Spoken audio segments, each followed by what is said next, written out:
Jake Paul has announced Tommy Fury has an injury, and Tyron Woodley has stepped in. I fought with a broken nose. I fought sick. Get the fuck over it. This is boxing. Tyron was the immediate go-to. Last fight was massive, and there was unanswered questions. The action underway. He was trying to end me the whole entire time. He did try to knock me out. He had me on the ropes. Oh, and Paul gets rocked by Woodley. Why didn't you? Oh, can't. Jake Paul versus Tyron Woodley 2. Leave no doubt. I didn't knock him out the first time. I'm coming back, and I'm getting that crazy W, the crazy highlight reel knockout. I can do it, and I don't give a fuck what anybody says.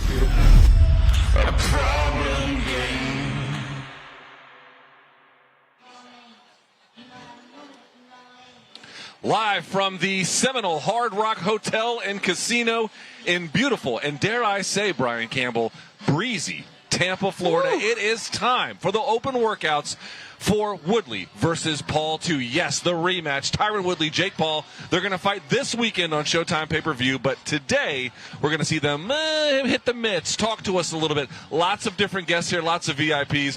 We'll be with you for the next couple of hours. Luke Thomas, Brian Campbell, we are the hosts of Morning Combat. BC, the first fighter should walk out pretty soon, so not a moment to waste. What is your vibe for the rematch, especially relative to how things were at this time when we were in Cleveland for the initial fight? Look, this is a rivalry that's produced a split decision, a disputed knockdown, Tommy fumbled apparently, but fumbled the bag, apparently. It's also given us action and storyline and reason to come back to this. If Jake Paul has been the agitator and disruptor in the pay-per-view boxing game, well, this fight got disrupted when, as we mentioned, Tommy Fury was forced to pull out. Tyron Woodley quick by the phone, quick in the gym. He gets a chance to right what he believes was a wrong, Luke, not only on the close scorecards, a split decision win for Nate when they fought, for Jake when they fought on August 29th, but of course for Tyron Woodley, there's the redemption factor. There's the $500,000 potential windfall with a knockout, the bonus, which allegedly is part of the deal. There's tattoos on middle fingers. This has been a wild rivalry, and it's only heating up a second time here. It sure is. Let me set the table for today. So as we mentioned, most of the fighters on the card actually are going to be here today, along with some other special guests.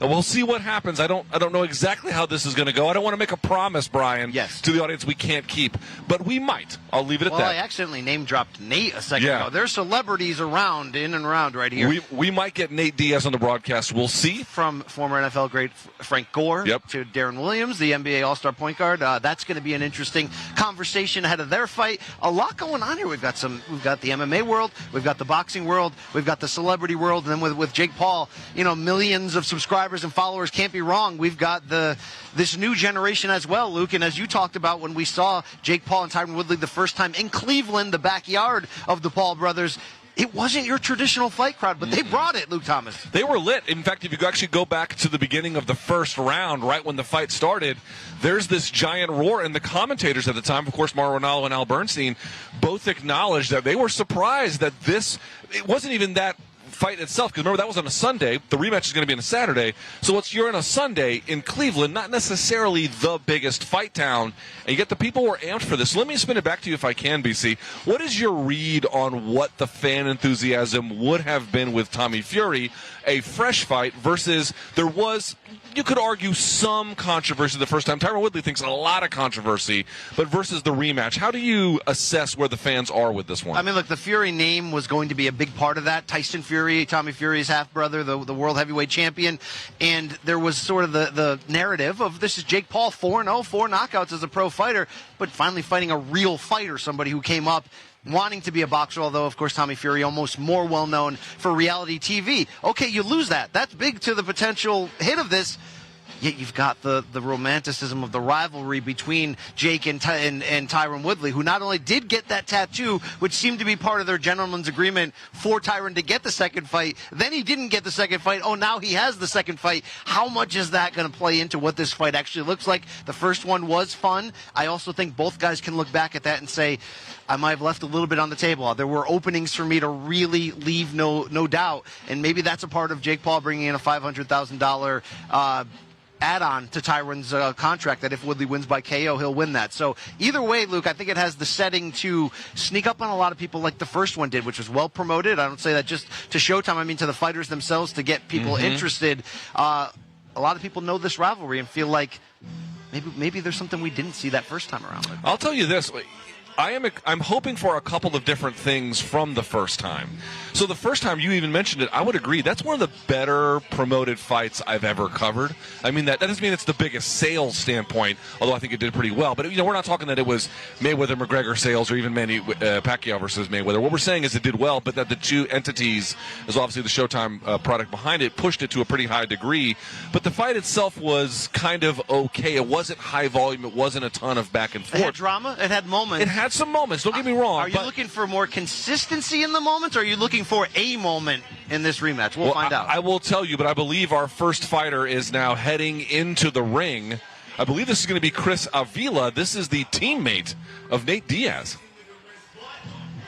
You see the continued crossover, which all right, the Tampa, Paul brothers Florida, have brought to this celebrity bubble that we're seeing, and leave Jake no is not doubt, treating and it like a that's exactly celebrity. He what we wants are to going be to do taken as for we real. bring each and every We're seeing boxer fighters here from the to their MMA world open workout. and some from the We are boxing bringing world, it and here to we you go. live right here, ladies and gentlemen, a 28-year-old from Lodi, California. He is a veteran of 17 MMA fights, including UFC and Bellator appearances. He'll be stepping in for his second career pro boxing showdown Saturday night as he takes on Anthony Taylor in an 8-round bout. Tampa, Florida, please welcome to the stage, Chris Avila.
We're back here, Luke Thomas, Brian Campbell, at the Seminole Hard Rock Hotel and Casino in Tampa, Florida. Here you're looking at Chris Avila, a teammate of UFC welterweight and lightweight Nate Diaz. In fact, Chris Avila has a fight, I think, in the UFC. He was on the same card, I believe, BC, I could be wrong about this, as the rematch between McGregor and Diaz. But, a boxing-centric style in MMA. I don't know what that will mean for the boxing side of things, though. Well, he'll be taking on Anthony Taylor, if I'm correct, who we did see on the undercard of the first Woodley-Jake Paul fight. Another MMA fighter. In which he went in there against Tommy Fury and went in there against a guy much bigger than him and put on a good fight and kind of showing us where Tommy Fury might be at, not even 10 pro fights. So this should be very interesting. We know Anthony Taylor talks a big game and he goes after it.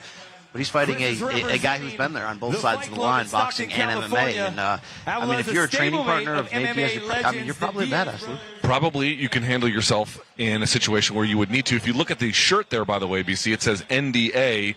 No, it does not stand for non-disclosure agreement. That is Nick Diaz, either Army or Academy, depending. I have to double-check that part. But it's about Nick Diaz, I'll put it that way. I think Army is the buzzword that the Diaz brothers prefer here. But, Luke, when you get this showcase, this look-in, this can revive your brand in many ways, too. So he did not have a strong showing in UFC, but as you indicated, there's always the opportunity for redemption in combat sports. I also need someone to help push me so I can touch my toes. You're going in the opposite direction of that, Luke, these days, unfortunately. But Avila continues to get warmed up. These are going to be short workouts, by the way. And we've been in some great locales on this, on the Paul Brother extended journey. We've been in the Versace robes, if you will, in Miami, yes, by the poolside. We've We sweated it out in Cleveland ahead of this first fight, but we didn't do that next to a pool here with some locale. I mean, this is West Florida right here, Luke, okay? Yeah, this is West Florida. Although I got to say, it's a little warm, but it's kind of breezy. The weather's pretty nice here in Florida in mid-December. Well, Luke, they say, revenge is a dish best served cold, which, only naturally we would have this fight in Tampa, Florida, right? I don't know what that means. Neither do I. But that's, if you speak pidgin English from certain locales in the middle of nowhere, Connecticut, that may have made sense. I don't know. There's at least a portion of our audience who rung true with that. I can understand that. But just to be clear, these workouts are going to be pretty short. I'm told, we'll see how it goes. Everything could be a little bit up in the air. We're told about 10 minutes in total. And, listen, there's not a whole lot to it. Either you're in shape for the fight, BC, or you're not. So the whole idea would be break a sweat, put on a show for the crowd if you can, if you feel like it. Move around, stay loose, have fun. Get your picture taken. Get your picture taken. It's really what it's about. And sometimes there's a mental side of what you're trying to plant, of a seed. I don't know. And in this fight, this is you have to expect adventure, action and adventure with these two guys, Luke, who have a certain level of boxing experience and even pro boxing experience, but they're coming here to fight and either revive that brand or make that name. As you got to say, Anthony Taylor promoted himself well the first time around when he went in there against Tommy Fury. He did, and Fury didn't necessarily have the best result, although I don't know that it meaningfully elevated his name. There's some debate about that. But to your point, here he is again in another card for Jake Paul, Tyron Woodley, cashing another check. So there has to be something to it, I suppose. Avila has just one pro fight coming in. He lost his pro debut in 2014. He's been a regular on the MMA scene across multiple promotions, Luke. What type of game would you say he was more known for on that side? A little more with the hands than anything else. I think it's probably a fair way to put it. But again, I just don't know what that's going to mean for Saturday with him. His opponent, as you indicated previously, we talked about his bio. Just to reiterate one more time, he is a Bellator MMA fighter, or at least he has fought for Bellator a number of times. He had a sort of a bursting style where he had a little bit of time where he could launch meaningful boxing offense, and then there's a lot of time where he was just kind of under the gun and the thumb, metaphorically, of Tommy Fury. But Chris Avila, I don't know that he has even the exact same. He certainly doesn't have the kind of zip and pop that Tommy Fury has when he matches up with him. He's got a little bit more of a loose and open style. Well, every matchup, though, Luke, does need a storyline, and this one gets juicier when you consider that these two fought in MMA in early 2020, and it was Anthony Taylor coming away with a close majority decision. I believe that fight happened in Bellator. Right. I think that is right. On the Chris Cyborg, Julia Budd, undercard. So they know each other on the MMA side. It was Taylor who got the victory, close decision. Now we'll see. Maybe I don't know, what's the third discipline? We going to judo? I mean, maybe that will settle the rubber match. Luke. That's very helpful, Brian. Thank you. Here we are again. It's kind of hard to commentate on this. I mean, he's just loosening up his hips, staying warm, having some fun here in the palm trees. So is that guy to the left of him taking in the sun, having a nice, a little off day. When you're retired, Luke, they're all off, and that's fantastic. And dad jokes aplenty here poolside. Chris Avila continues to warm up. Like to see the size difference between these two because Taylor, he took an opportunity against Tommy Fury, but he was a good 2.5 weight classes, at least visually, across from him. It looked at, and he put up a great fight. So if Chris Avila is closer to more of a natural weight here, Luke, this could get very interesting. Yeah, it certainly could. And I do expect that they will be much closer in stature. Tommy Fury, not just a bigger weight class, but well built for even the class that he's in. Anthony Taylor was just a little bit outgunned in that sense. I suspect much of that will be gone here. But again, it's not like Chris Avila has a very come-forward, heavy pressure style, or he's a bruising marauder. He's going to kind of lay back and try to find counter-punching a little bit. He kind of responds to pressure, which is what I think Anthony Taylor's going to bring, by the way. So the styles do make fights here, but how that will exactly translate in the boxing side of things, again, we'll just have to see. Sometimes when you get fighters, although both of these two do have the professional boxing experience, but they've moonlighted across multiple disciplines. So sometimes, Luke, when you go back into something that you haven't been doing regularly and you're boxing, a fight can break out pretty quick. It can go from zero to chaos sometimes when when people are crossing. And that's the unpredictability, if you will, of this bubble. I don't know what you want to call it, Luke. You know, fun fights, circus fights, crossover fights, YouTube fights. There's been a lot of names for this. I think this overall genre and bubble has also included some hashtag old guy fights. We've hit it all, Luke. Okay, but the Pauls continue to bring the majority of the eyes with how well they do at selling themselves. And in this genre, sometimes you can get a few crackers, Luke. It'll be a little sloppy, but that's what you know coming in. You're going to see some action. Yeah, and I do think Anthony Taylor is going to bring the pressure. The question is, can he do it for a sustained amount of time? Remember, also, that fight was initially, I think, supposed to be 8. Then they bumped it to 6. Then they bumped it down to 4 rounds. There's a question of what the commission will ultimately, and that didn't happen until I think day of the fight or day before the fight. So I will be curious to see, the Florida Commission, not known for being the sternest one in the United States. So we'll see if anything happens with that. But something to pay attention to, given what happened last time out. Absolutely.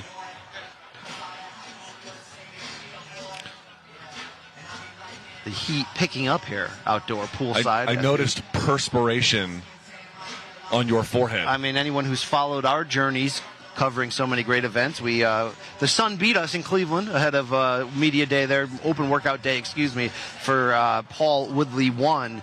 We'll see what happens today. We'll see if we can put up a good defense. When you're in those robes, though, Luke, like we were for Logan Paul versus Floyd Mayweather, There's no defense. There's nothing that can stop We that. did have an overhead fan for that, though. Remember that? There was these giant overhead fans, and we had some shade, too. We didn't have much. We have shade, but we don't have much else. We'll throw shade if necessary.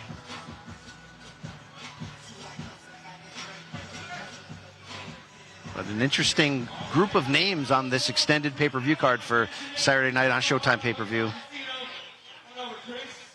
Thank you for being here, man. Tampa Bay welcomes you. Let's get right into it, man. What does it mean to you to represent Stockton in the Fight Pride that you have been a part of for so long with the Diaz brothers? It means everything to me, I'm excited to put it on for my city and my team. Yep. Stockton, all my team right here. Got the whole family in the house. Nick Diaz Academy right here. All right, no doubt. What can you take from the first fight, Chris, against Taylor that you can use in this boxing rematch? We're going to have to see. I won that fight, so, it'll be good. You ready to do it? Yeah, I'm ready. All right, man. Ladies and gentlemen, how about another round of applause? Chris Avila here today for our open workouts. Leave no doubt, we are here live, Seminole Hard Rock Hotel and Casino, Tampa, Florida. Next boxer coming up. This one's a biggie, so stick by.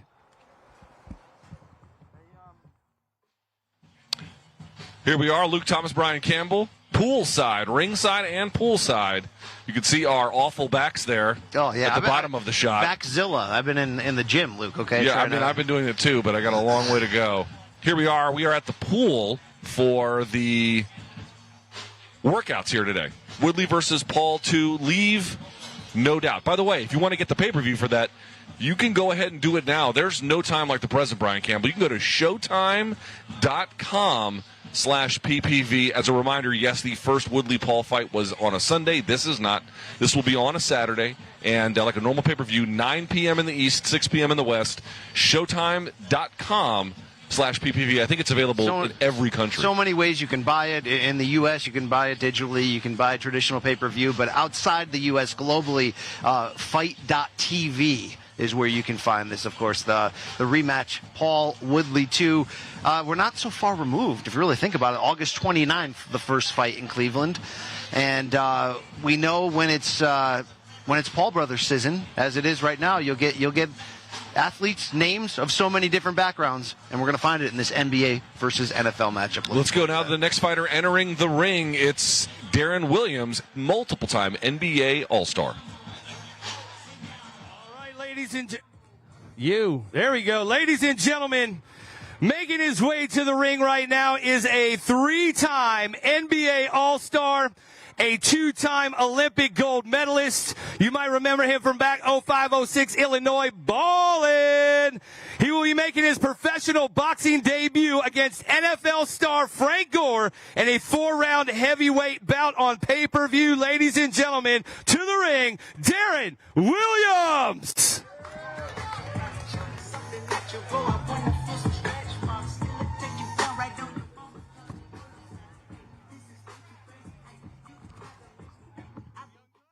Can we get a bottled water?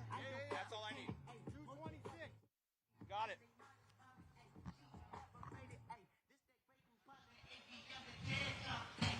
All right, here we see it, Brian Campbell. Darren Williams, multiple-time NBA All-Star, multiple-time Olympic gold medalist.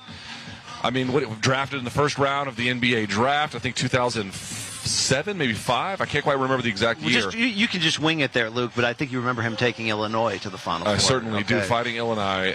Here he is. He's taking on Frank Gore. BC, size these two up for me. What do you expect? Look, this is going to be interesting. It was interesting when Chad Ochocinco made his NFL crossover on the Logan Paul Floyd Mayweather undercard. What are we going to see here? Well, 6'7" Darren Williams has been... No, he's 6'3". No, he's a 6'7" point guard. I double-checked. He's 6'3". He's 6'7", but that's fine. We can roll moving forward. Luke, the size is going to be huge. Does he have a decorated boxing-specific background? Not necessarily, but he's been working out in the fight game. Isn't he co-owner of Fortis MMA in Dallas? So sure is. There's an interest level there. Frank Gore seems, as the NFL running back, 38 years old, has been training a little bit longer and has used boxing for a good time, for a long time, to get him in shape for the NFL season as well. So I don't know what that translates, because I don't know the sparring he's had. And it's what we don't know, obviously, Luke. That makes this so fun, because we know these guys are world-class athletes. We know they're going to come to fight. You just never know who has grasped the early transition into doing this for real quicker. No doubt about it. By the way, you mentioned Fortis MMA, so on the left of the screen in the ring post, the gentleman with the hat on, that is Saif Saud. That is the other co-owner of Fortis MMA and the gym's head coach. If you are a boxing fan, you're like, I've never heard of Fortis MMA. What about it? It's a gym out of the Dallas-Fort Worth area, and they've sent they might have 20, 25 guys under contract with the Ultimate Fighting Championship. It's just a factory of UFC caliber fighters. And Saif Saud, previously by himself, when he was a fighter, trained at Greg Jackson's, opened up this gym. And Darren Williams, who's wearing the Fortis MMA gear, you can see the F emblazoned on the shirts there, as well as the shorts. That's his gym that he's repping. He said, BC, prior to the pandemic, he was looking to get an MMA fight in, and then his opponent fell out, then the pandemic hit, and it kind of all went away. And then he got a call about this opportunity to box Frank Gore, and he was like, perfect. Didn't get the MMA fight, but I'll take this one. Hey, he's still in great shape. Not too far removed from his NBA career, which was a great one across multiple teams. I mean, obviously, you remember the heydays of him with the Utah Jazz, but leading the New Jersey Nets, becoming the Brooklyn Nets. Yep. Quite a run there. I love the boldness. And so quickly getting that call and accepting this fight and saying, yeah, let's do it. Let's see what happens. I mean, it takes a certain mettle, Luke, to be able to do this. I mean, we've seen Kendall Gill, the ex-NBA player as well, who had a transition for a short period into pro boxing. It's rare, though, that we see that type of direct crossover. It is rare. And also, we have to say, no one doubts the athleticism of Darren Williams, but everyone is kind of sort of mentioning under their breath the Nate Robinson situation, where obviously he was a really decorated, at least in terms of slam dunk and the highlights, but he had a great career as an NBA player. The only 3-time NBA slam dunk champion. There you have it. So, we're not talking about some scrub athlete. And then, of course, he got, sadly, he got stretched. That did happen. And so Darren Williams is kind of playing with a scenario where, how much do I have to answer for that? How much am I worried about that affecting me? Obviously, you don't want to say that all NBA players turned boxers are going to have similarities, but it is something that they've been kind of discussing throughout It's in play. I think one thing to remember is Nate Robinson hadn't had as long of a background. I think he was relatively new to putting on the gloves, and I don't know if he knew exactly what he was going to be in for, and it turned out to be disastrous, but he's also 5'9". Right. So you wonder if the height advantage gives Darren Williams more confidence just to be able to begin to cross over into that territory and want to make the transition to fight. And, we can watch him here and see how he looks, but his footwork seems pretty fluid, Luke. Obviously, he's a good athlete. And wouldn't you say, I was looking at his highlight reel package today, or some of them anyway, online. Dude, he crossed up a who's list of player. His multiple times he got Kobe. Rest in peace. Nasty. Yeah, it was nasty, and he would throw down too in traffic in those situations too. Obviously, a great 3-point shooter as well, but a great athlete, and sometimes that can be a natural transition, or it's not always apples to apples. But we saw Anderson Silva had to go for years. We know he had a little bit of a boxing background. We know he's a great boxer in MMA. He made that adjustment instantly. I wouldn't make that straight comparison, obviously, with Darren Williams coming from a team sport, but sometimes, Luke, you can just do it. It's just natural. If you look here, these are just real light drills where you're making sure that Your feet are where they're supposed to be. You're turning the punches over. You're not trying to drill the mitts. It's all about just making sure that the movements, slow is smooth, smooth is fast is sort of the idea behind this. Just making sure your hips turn over when you box. Just getting that muscle memory. Not a whole lot more to it than that. But for that, BC, which is admittedly not a high threshold of examination, he still looks pretty good. We know he's an athlete. He's got good balance, moving his feet well. If I'm him, though, either way, I'm not here to give you any indications of what I can do. That you're going to have to wait for Saturday night. No doubt about it. There's also that. Like, cameras are on him. They're not going to give you their game plan today. So.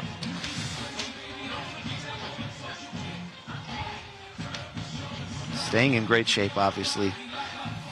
And, listen, for a bigger guy, even though he's 37 years of age, it's not like he has the damage from a combat sports career. I'm sure he's got his fair share of injuries. If you're a professional athlete, you're going to get them, especially when he played in the league, 16, 17 years? Something insane. So, you get the idea here. That's probably going to need to be short, by the way. Okay, yeah.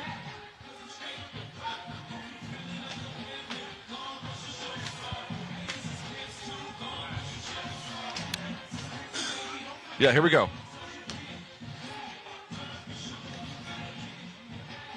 Yep.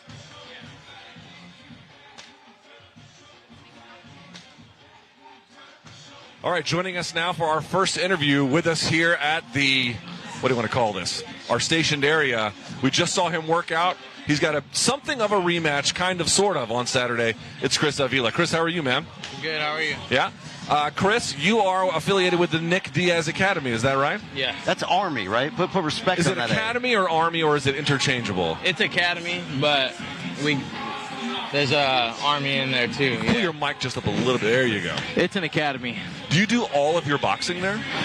No, I don't, but mostly yes. I have a boxing coach back at home, Richard Perez, too. Right. So. Oh, with the Diaz brothers Yeah, train as well. So, yeah.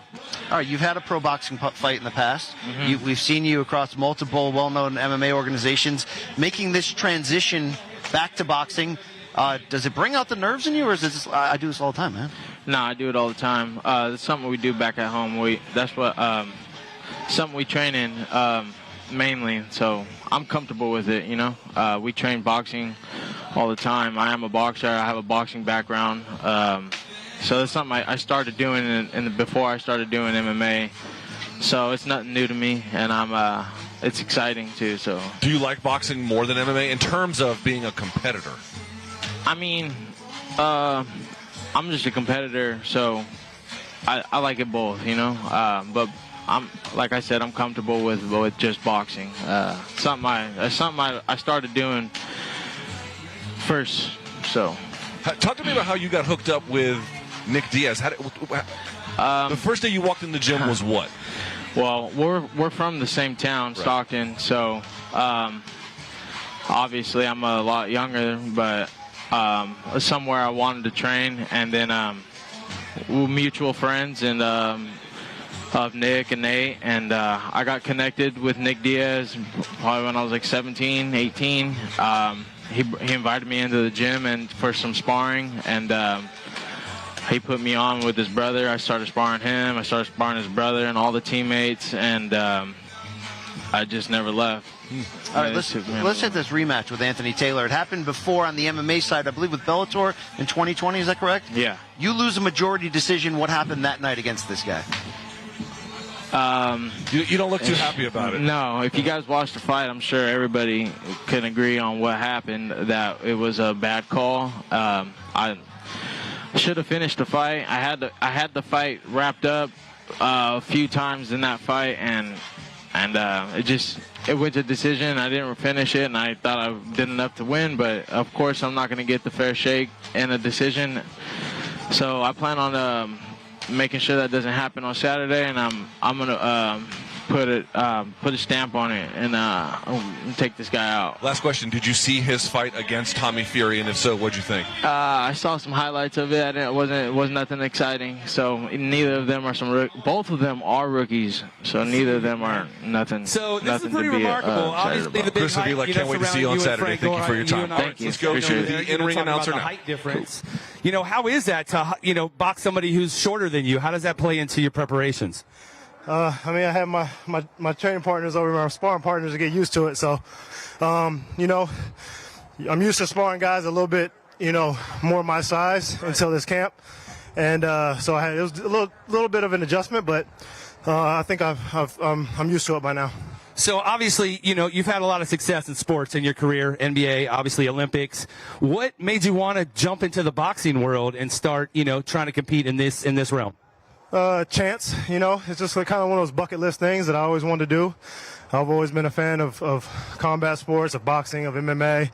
I grew up a wrestler, so it's kind of something I've always had a fantasy about, and just became a reality. I got the opportunity, and so I wanted to jump on it. Pretty remarkable stuff. Obviously, the trash talk between NFL, NBA, does that add a little bit of fuel to you to represent for the NBA nation? Yeah, of course. I want to represent my brotherhood. I know a lot of them are probably going to be wagering on me. They're going to be talking some crap. So, definitely that comes into play. All right, you heard it here. Ladies and gentlemen, how about another round of applause? Darren Williams, the legend, Saturday pay-per-view. You guys know the deal. Showtime Boxing / pay-per-view. Make sure you get the fight. It is going to be global sensation on Saturday. Again, the biggest combat sport event in the history of Amalie Arena here in Tampa, Florida. It's going to be remarkable. We're super excited. More boxers coming up in just a few. Stick around, grab a beverage. We're here live at the Seminole Hard Rock Hotel in Casino. Well, let me take a quick L here. That was Darren Williams, 6'3". Darren Williams. Correct. Did I say 6'3"? You dug in the sand across from I told me. you I We did went my to homework war. for this one. Yeah, 6'3". He played bigger, Luke. He played with a wingspan. Well, right? he and John Wall, of course, a longtime player for the Washington Wizards, he was 6'4". So you can get some point guards that are in that 6'3", 6'4" territory who can ball. And are extreme athletes, so we'll see if he makes that transition well against Frank Gore. This is an interesting fight, man. Where are you on the debate, who's a better athlete, NFL players or NBA players? It's a silly debate, but where are you? I side with you on that. The NFL players are the peak specimen. Yeah. Like an NFL linebacker is the there should be we should clone soldiers like that if we were in Star Wars Episode 2. The opposite of our genetics is basically what we're saying. People who can do actual things, Very interesting. Another very interesting fighter that's going. There's Saif Saud. He is the. We'll get him in. We'll get you in a second. There he is. We're on the broadcast here. Saif Saud out of Fortis MMA. Congratulations to these guys winning the MMA award. Thank you. Yes. Thank you, Coach. We appreciate it. An award-winning pair. Thank you, We have Coach. to talk later. All right, here he is. So that is, of course, Darren Williams' business partner. Business partner, yes. They are co-owners of the gym Fortis MMA. So there you have it. And we are an award-winning podcast. Folks should know that. Morning Combat, 3 days a week. Hit it up, 11 a.m. Eastern. All right. And on Morning Combat, we really have set the stage for how diverse this card is going to be. And while we've got the NFL and NBA crossovers, while you've got the MMA crossover, how about J'Leon Love getting back in the ring? He, of course, was a world-ranked junior middleweight, super middleweight, promoted by Floyd Mayweather, and became a trainer for Jake Paul on Team Paul there, along with... and we're going to see J'Leon Love make the ring walk now. His way to the ring is our next boxer here today. He has got a record of 24-3-1 with 13 knockouts. Originally from Michigan, he also trains with Jake Paul and will be returning to the ring this Saturday night just down the road at Amalie Arena, a non-televised bout against Marcus Oliveira. Give it up for J'Leon Love.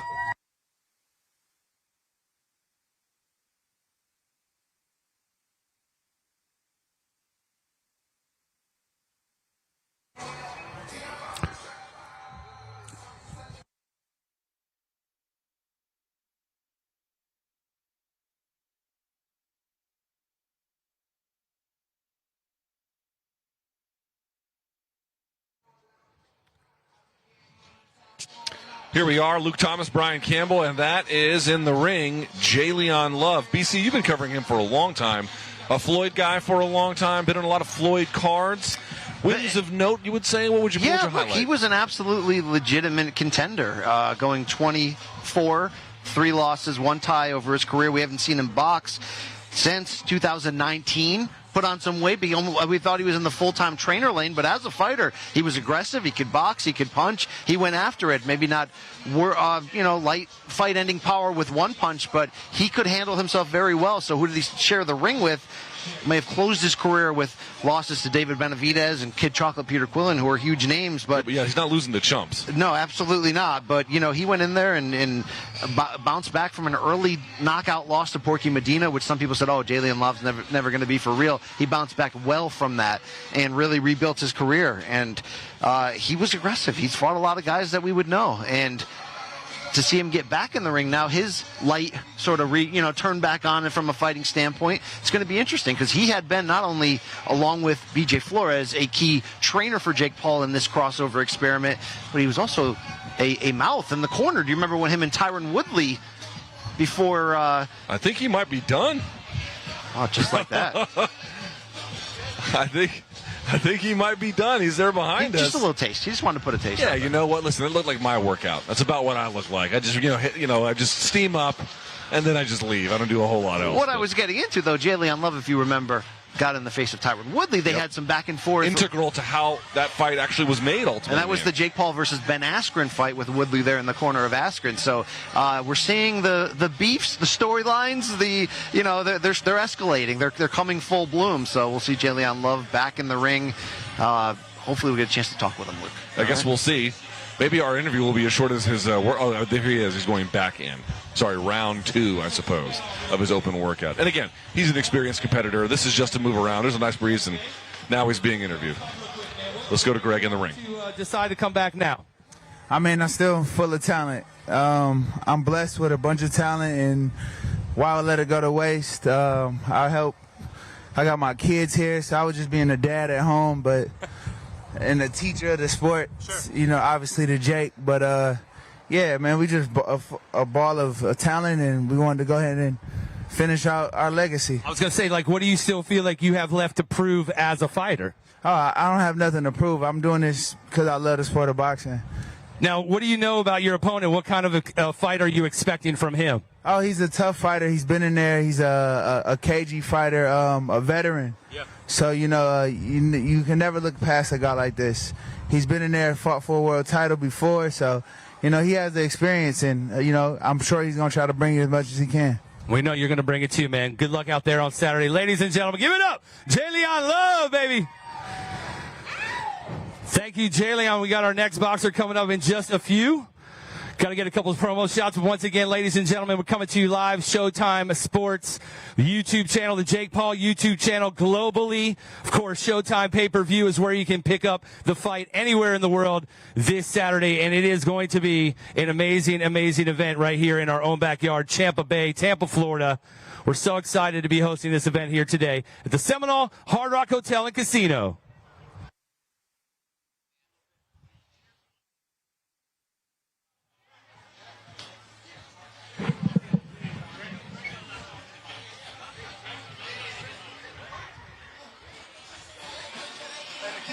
All right, here we are. No, that's okay. It is Luke Thomas, Brian Campbell, multiple-time Olympic gold medalist, multiple-time NBA All-Star, and just one hell of a guy. It's Darren Williams. Darren, how are you, sir? I'm good. How you guys doing? We were debating your height earlier. I'm like, that guy's 6'7", no question. I've seen him 6'3", right? I've seen him sky over people. 6'4", maybe? Well, he played big, Luke, okay? He played big. Crossed up a few who's who, huh? Couple. All right, I had a couple crossovers. Yeah, not too bad. I saw some highlights today. So how did you end up meeting Saif Saud, who just came over here? We know him from the MMA coverage. How did you find this man? So one of my assistant coaches, Jamal Mosley, who's actually the head coach at the Orlando Magic now, he was training with Saif at the time. He did a little jiu-jitsu, some stand-up, to stay in shape and stuff. And so obviously we got to talking about mixed martial arts and my love for it. And I was training at the time as well when I came from Brooklyn. And so I met up with Saif and started training with him in the off season, sometimes during the season, just to stay in shape, get a little extra conditioning, a little extra work. And we clicked right away. And then after a little bit, he was like, I got something to show you. Took me over and showed me where he was building this gym. I remember when he opened it. Yeah, which is Fortis. And so I got a peek in there before it was done, before the mats were down, and saw the space and was like, how can I be a part? Yeah, great. Yeah. So, well, there's a way to be a part of the fight game peripherally, and then there's a way to put on the hand wraps. So, to make that leap, to stand up and say, I'm really going to do this, was it a no-brainer? Was there any hesitation? Because we've seen some guys get splattered. We don't want to bring up those names, but it's happened. You can bring them up. Yeah, I mean, there's always nerves when you're going in there, you're going to fight somebody, you know. But it was a pretty quick yes. You know, the only thing with me is I was kind of, you know, it was the short timeline. I found out about 6 weeks ago, so I didn't have a full 8 weeks or 10, 12 weeks to kind of prepare. It was kind of like, all right, we need to know by tomorrow. And so I took a couple hours, talked to Safe, and was like, yeah, let's do it. Are you doing a 4-rounder?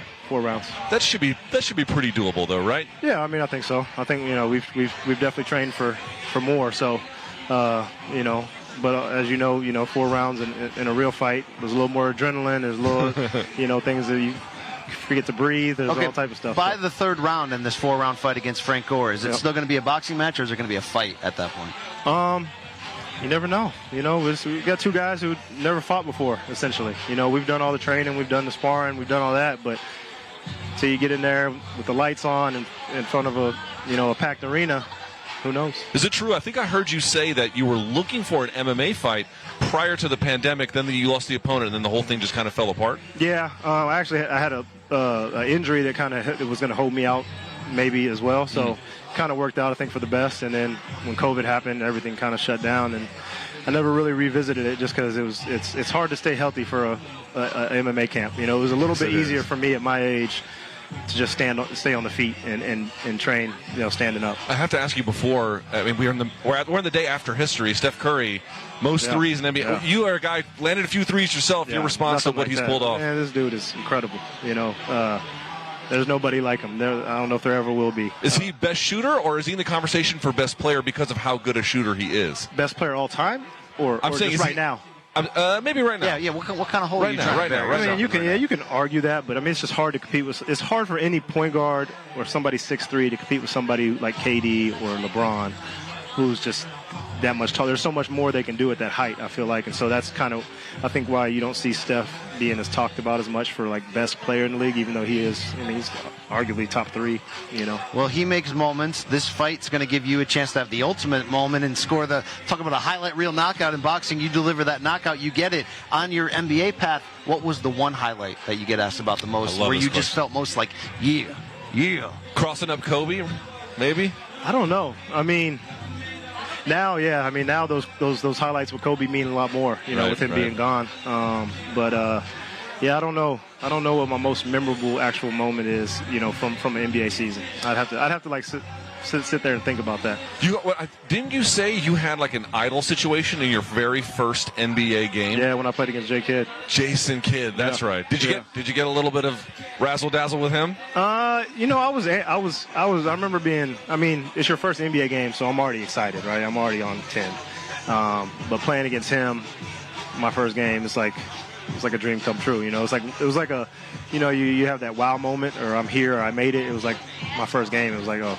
Yeah, here it is. All right, let's talk about some of your favorite fighters. Like, who is out there when you watch either MMA or boxing that you make time for? Obviously, UFC 269 last weekend, but on either side of the combat sport. Well, I mean, a lot of our guys from our gym are my favorite fighters. Fair enough. You know, and so, you know, Jeff Neal had a big win last week, and I was happy for him to get his first ranked win and get back in that win column. Jeff Neal, yeah.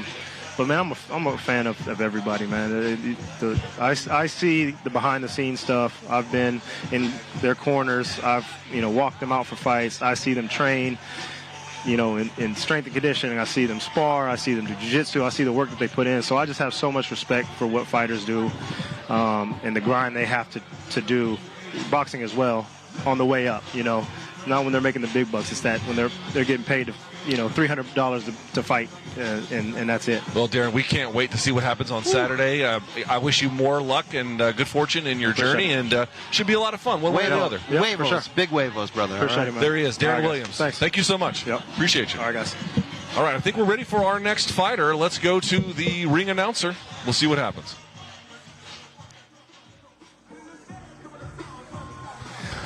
right, boxing fans, coming here to the stage at the Seminole Hard Rock Hotel and Casino is an unbeaten 140-pound contender from Brisbane, Australia. We're kicking off the pay-per-view telecast against Yomar Alamo, heading up the ring with a record 21-0 with 13 knockouts, ranked number 3 by the IBF and WBO, and making his pro U.S. debut Saturday night. Ladies and gentlemen, give it up for Liam Paro!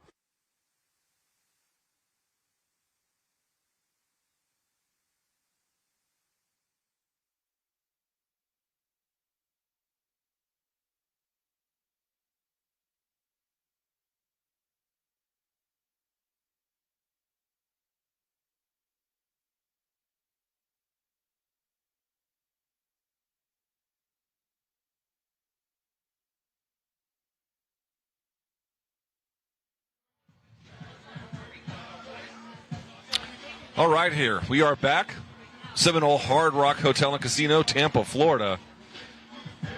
And we have the next boxer up, BC. Liam Paro, from Australia, 25 years old, fights at 140 pounds, and he's 21-0 with 13 KOs. This is a move forward fight for him. This is a step-up type fight to make his U.S. debut, and he's ranked in multiple sanctioning bodies top 10, so he's looking to get a title fight if he can go out here on Saturday night and score a big win in his progression, and that'll come against Puerto Rico's, can I pronounce this correctly, Luke? Let's try. Yomar Alamo. Yes, I think it'd be Alamo if it had an accent over the E, which it doesn't. Thank you for your Spanish corrections there. They're probably wrong. Big fight opportunity for both of them given the platform, but you hear some rumblings about Liam Paro that we could have something special here. So this is a good stage to step up and try to prove that, Luke. Yeah, we had some real boxers. When I say real, I mean guys who this is all they do. They don't do anything else. This is the way they make their living. On the first Woodley versus Paul card, Ivan Baranchik was one of them. Montana Love, another one as well. And this is part of that tradition where we're going to get, the Frank Gores, and we're going to get the Darren Williamses, and that's going to be one thing, and we're going to have the main event. Amanda Serrano will be here later as well, but let's put some boxers who, again, this is all they do on the card as well, and Liam is part of that. He, by the way, has cited the monster upset win by George Kambosos over Teofimo Lopez as a huge inspiration to him, obviously a fellow countryman, Mr. Kambosos. Past the sugar, I think that's what they say down under, Luke. I don't know if they do, but you're fired. I know that. Oh, wow. All right. Liam Paro, interesting ink game as well, Luke. Yep. Very aggressive. Black and gray work. I was waiting for you to give that tattoo analysis. Yep, it is black and gray work. Hard to tell exactly what it is. The readability from what I'm looking at, which is a poorly lit screen, doesn't let me see, but you can see that he's got tattoos there. Young guy as well. Just 25 years old. Australia making some noise across all of combat sports of late, Luke. Yeah, they are. So, Oceanic region is big time. Here we go. I want to talk to the real one right here. All right. Here we go. We're going to put the headset on our next guest. And let's put the microphone up by his mouth there. Hello. He's not new to this. He's true to this. All right. Here we are. Jayleon Love. Jayleon, how are you? I'm blessed, man. How are you? We thought you were kind of retired. You were only kind of retired. I thought you were building the coach body, because I'm in that now. But I'm retired. But fighting was on hiatus a little bit, and then here you are back in the ring. What happened? Yeah. Well, I became a dad, and so congratulations. Thank you. And I got the dad weight. You know what I mean? Yeah. My lady didn't get the weight, so I was struggling with that for a while. That's support right there. That's support. Okay? There you go. So the pandemic, and then that's what I was stuck with. So, but I dedicated myself and got myself together, and here I am. All right, you've been a key instrumental factor in Jake Paul's rise, and I want to get to that in a second. But you're not just here coaching, you're back fighting like we're talking about. Who's your opponent, and what type of fight should we expect in this fight? Marcus Oliveira. I think he's 28-4, 28-5, something like that. A veteran. He's been in several different fights. Fought for the WBA world title. So, you can never. I don't know what to expect. There's not much out there on him, so I just have to have a sharp eye and a sharp mind, and let my talent take me to victory. How'd you end up with the Pauls? How'd that happen? Yeah, we just got a bunch of mutual friends. And they were coming to Vegas. Well, Jake was coming to Vegas to train for Nate Robinson, and you know, they reached out to me, and that's how we just linked up, and it just was lit from there. At first, you were like, man, I don't know about this guy. I honestly just didn't know. You know, I didn't know who he was. You know what I mean? So my daughter's like, Jake Paul. Oh, yeah. I was like, what? I'm a hero in some circles just for having an extension to be close to this fight. Yeah. I get what you're saying right there. Yeah. What was the turning point where you're like, oh, crap, he is for real? He's not just, you know, actor, entertainer, social media influencer, like he actually wants this. Yeah. So I just started coming to camp every day, and I just seen him running, man, sparring, you know, spending money on camp, like as far as like a lot of money, bringing his team, you know, everybody moving from one place to another, just picking up to whatever betters his situation for boxing. And, you know, obviously going to Puerto Rico, and, you know, I was like, yo, this kid is not playing at all. And so, you know, it's the sport, right? I got a lot of backlash. Like, oh, you know, this is clown stuff, whatever. But, you know, people don't see behind the scenes. This kid is 100%. 100%. He's not playing boxing. He's boxing. We spar. We hit him. You know, we work. Like, we bring in real work, real sparring. Like, this guy is taking this for real. Tell me about the first fight. You were the trainer, obviously, in that one as well. You were in the corner for that one. What went right? What could have gone better for Jake? In the Woodley fight. Yeah, the first one. I feel like the fight had to happen the way it did for Jake to understand what his full potential was. And now he has a second chance at it. You know, now he's able to go back, study, and see his mistakes, and now he knows where he can capitalize on in this next fight. So I feel like I wouldn't change it at all. You took a guy that has never done this, no amateur background, go 8 rounds with a 4-time, you know, UFC world champion, not a slouch at all, you know, and go out there and perform and win in front of 17,000 people on Showtime. So, you know, he's done what he was supposed to do, and he won. And now he can go back and critique himself and fix the mistakes, tighten up a couple bolts, and go out here and do it the way he wanted to do it. Was Woodley better than you guys thought in that first fight? Yeah, I mean, you really it was hard to know, you can't knock him. I mean, at the end of the day, look, he was a monster in that cage, right? And, you know, now, you know, boxing, you don't really know, but everybody has that puncher's chance, right? And so he came out. He was very, you know, he was tough. He could take a good shot. You know, he wasn't fighting like an old man. He was there to win. So what is the plan for you? Obviously, you want to win on Saturday, of course. Yeah. But I mean, for 2022, you're going to do the fighting and the coaching, or are you going to pick one? What are you thinking? No, we just do both, man. You know what I mean? Like the best teaching sometimes is watching. You know, and you know when I'm in the ring and sparring and working and with the guys that I bring in and. You know, Jake is able to watch and see, you know what I mean, and pick up things from me. And, you know, I've been able to pick up things from him, you know, just in work ethic. You know, he will outwork anybody. This dude don't stop. We got to tell him, yo, chill. You got to take a break. He just wants to keep going. He's an engine. So, you know, I had to, you know, I was kind of lazy in my career at points, and you know what I mean? So I was able to pick that up. Like, yo, you know, people, you get kind of content in the game sometimes. And this kid is full-fledged going a million miles a minute. So, all right, I want to close with this because this storyline, the Paul versus Woodley rivalry, which is now a second chapter, you kind of started it in the locker room that time before the Ben Askren Jake Paul fight, where you and Woodley traded viral trash talking. I know from the boxing side, people were like, "Damn right, he stood right up to that." You got a lot of respect for how you handled yourself. The MMA world hated you, but the boxing world loved you. It's okay, you know what I mean. It's a lot of room to hate, but it's a lot of room. I'm loved. You feel me? Some people just can't help but love me. I'm loved, you know? But, yeah, no, respect to Willie, man. He's a fighter. You know, I'm always give him that. But, you know, we ain't scared of him. We ain't scared of nobody over here. I think your quote was, I fight too. I mean, like, look me up, you know? And he really don't know about these, champ. You feel me? So, at the end of the day, man, you know, we going to see what they bring to the table Saturday. And, you know, I think our team is we're gonna sweep it. Let's get it. Is the plan for you to fight and then go clean up and then go corner him? That's how we work. Wow, that's a lot. It's a busy night for you on Saturday. That's it, man. I'm a dad now, so I'm used to it. You know what it is? You get a lot of different checks. You get the fighter check, you get the coach check. A lot of different checks you're cashing. Good for you on Saturday night. Thank you. Best of luck, Jalen Love. Jalen Love. He's fighting. He's training. He's coaching. He's cornering. Check him out Saturday night. Thank you, Jalen. Yeah. There he is. All right. I think we're going to go to the ring again, and we have Liam Paro finishing Paro up again. his workout inside the ring, 25-year-old from Australia.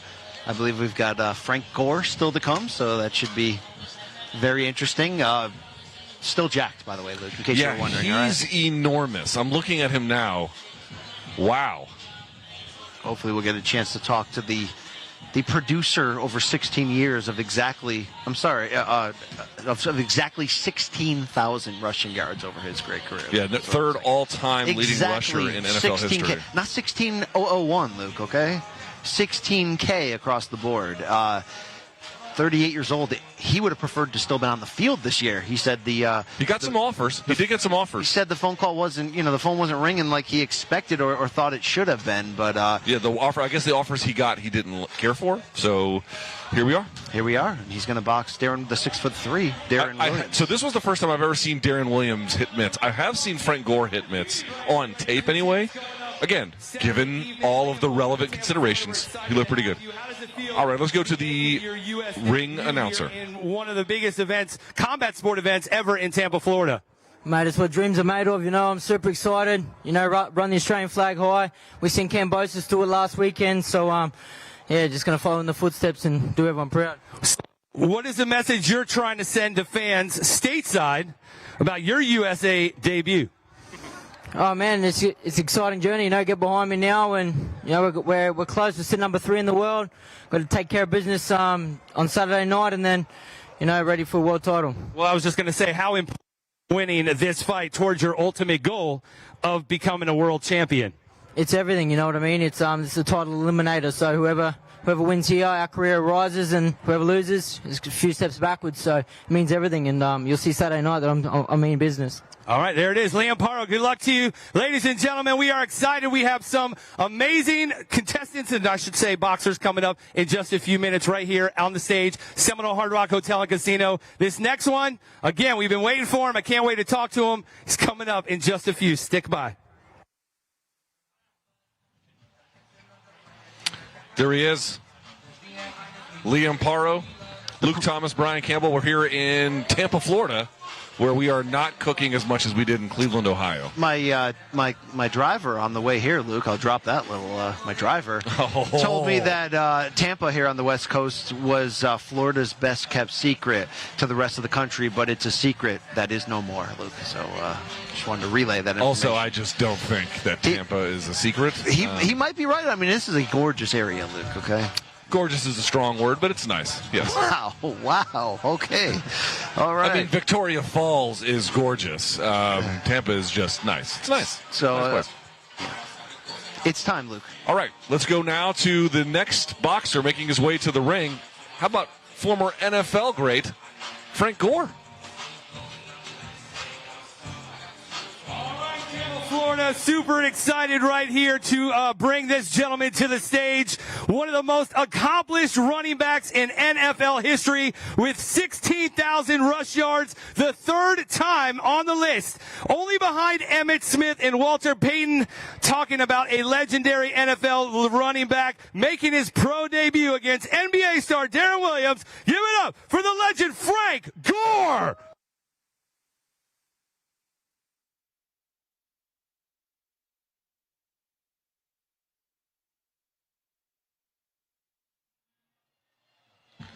Wow, did you hear that stat? I mean, I knew he was third, but I just hadn't noodled it through. He snuck up on us. Just Walter Payton and Emmitt Smith are ahead of him in all-time rushing yards. We're talking about the elite of the elite company. It was like you knew Frank Gore was great and that he was an elite running back, but the consistency and the durability really started to add up at a sneaky level where you're like, 16,000, third rush all time. Still looks like he could do it. And out here representing, although he played for a few different teams and had some great runs, Indianapolis Colts. Indianapolis Colts. Don't really care about that team, so I won't make any comments about it one way or the other. I don't have a dog in that fight. People are not here to hear your Washington football They're takes. definitely not, so I'll leave that alone. But I will say that Frank Gore, it's funny, even though Darren Williams is only 6'3", even though you thought he was like 9'4". He plays long, Luke. He okay? does. I'll give you that. I'll give you that. But the point being is, even with that, BC, you can still see Frank Gore noticeably shorter. I really wonder, honestly, serious question, do you think that that's going to mean that this is going to be a function of who can play the inside game, or rather, if Williams can keep him at bay with a bit of a jab? You're going to want to imagine that the closer, obviously, they get into that inside close range, that's going to benefit Frank Gore. Oh, absolutely. And here's the thing: we don't know anything about their how good they actually are. You know, how good they could take a punch, how good they can land one. But if you told me we've seen both of these guys now in person, work it out a little bit, what's going to be the key decider in this fight between them? Without knowing it, I'm going to say Frank Gore's right hand. Right? I mean, right? He looks like he's coming into this opportunity to do two things. Right? Steal your girl and then knock out your opponent. And I may have backed myself into a corner there. I was going to let you hang. Absolutely. In my mind, I thought I had hung on the rim after a dunk, but really I found out I was hanging on for dear life. That's right. And I watched it with glee. But here he is, Frank Gore. You notice he's jabbing up. I wonder about also, by the way, BC, to what extent we'll see body work on Saturday, because jabbing up that high is actually quite tiring. And the body's just going to be a more central target anyway. Absolutely. Look, at this level, with them having this little of actual professional or even amateur fighting experience, the question I asked Darren Williams, I think, is true. At some point it's going to change. It's going to transition from boxing match to fight. And that transition can be really fast sometimes. It can be one punch. So as long as we stay in the former, and this actually being a boxing match, a lot of these ideas do seem to come into play. He's going to have to get inside. Darren Williams, no matter how tall he actually is, Luke, he's going to have a long reach. But once this turns into a fight, that's when you're going to find out something different, Luke, that the stats can't tell you. Also, what's kind of funny, BC, is how much this event features MMA crossovers. So we had Nate Diaz here earlier. We're now being told that we may not actually get him. I guess we'll have to see how that goes. But that seems on brand. That seems quite on brand, as a matter of fact. But Frank Gore managed by First Round Management. First Round Management, one of the very few management companies that reps both MMA fighters and NFL players. Obviously, you have to get a license to be I believe, an agent in the NFL. There's a licensing process. There is not one in MMA, so there tend to be two different worlds. But Naoki Kawa and his brother Abe Kawa cross over with First Round Management, and so you're seeing some of the folks here from that management firm. Formerly the home of John Jones, correct? That's right. No longer that case, but certainly John Jones was a part of that group for a long time. And I guess Frank Gore's done. So not much to that workout. He's like, I got to come over and talk to BC and Luke. I got to congrats. Oh, no, he's got a phone call. Maybe it's Calvin Ford on the Bluetooth, and they have to get this. They have to have the conversation now. You know what I'm saying? Right now, we need to talk about this fight. We'll hopefully get a chance to talk to Frank Gore, though it looks like he's going back into the ring. I don't even think his gloves are tied. With Frank Gore, Luke, it's all about the U. That's right. He was a member of the University of Miami. I believe he's from South Florida. From Coral Gables, Florida, yes. He's sure he has a few things to say about the coaching situation, Luke. A.k.a. Tampa Bay, home of the champions. Here's Frank Gore getting his gloves tied. Apparently we're in Champa Bay, the home of champions, Luke. Is that what they say? Yes. I thought it was Tampa Bay. Champa Bay. That's a real stupid word, Champa. I mean, tell that to Tom Brady, Luke, okay? At least Tampa just sounds like you have an accent. Champa, you're just making up sounds now.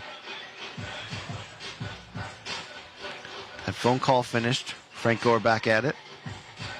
I give these guys so much credit, Luke. Whether we're talking about Darren Williams, Frank Gore, Chad Ochocinco, this is different. This is different. I know they've dealt with very bright lights in their specific discipline. This is different, Luke. Also, I got to say, he's got the most intensity of anyone who's worked out today. He's coming for it. I believe that. We didn't ask Darren Williams, but it might be worth asking Gore how close to contracted weight he is. Because a weight cut is going to be another thing that these guys don't have to worry about. All right, I think we have our next guest here. Oh, yeah. We're going to put the headphones on him.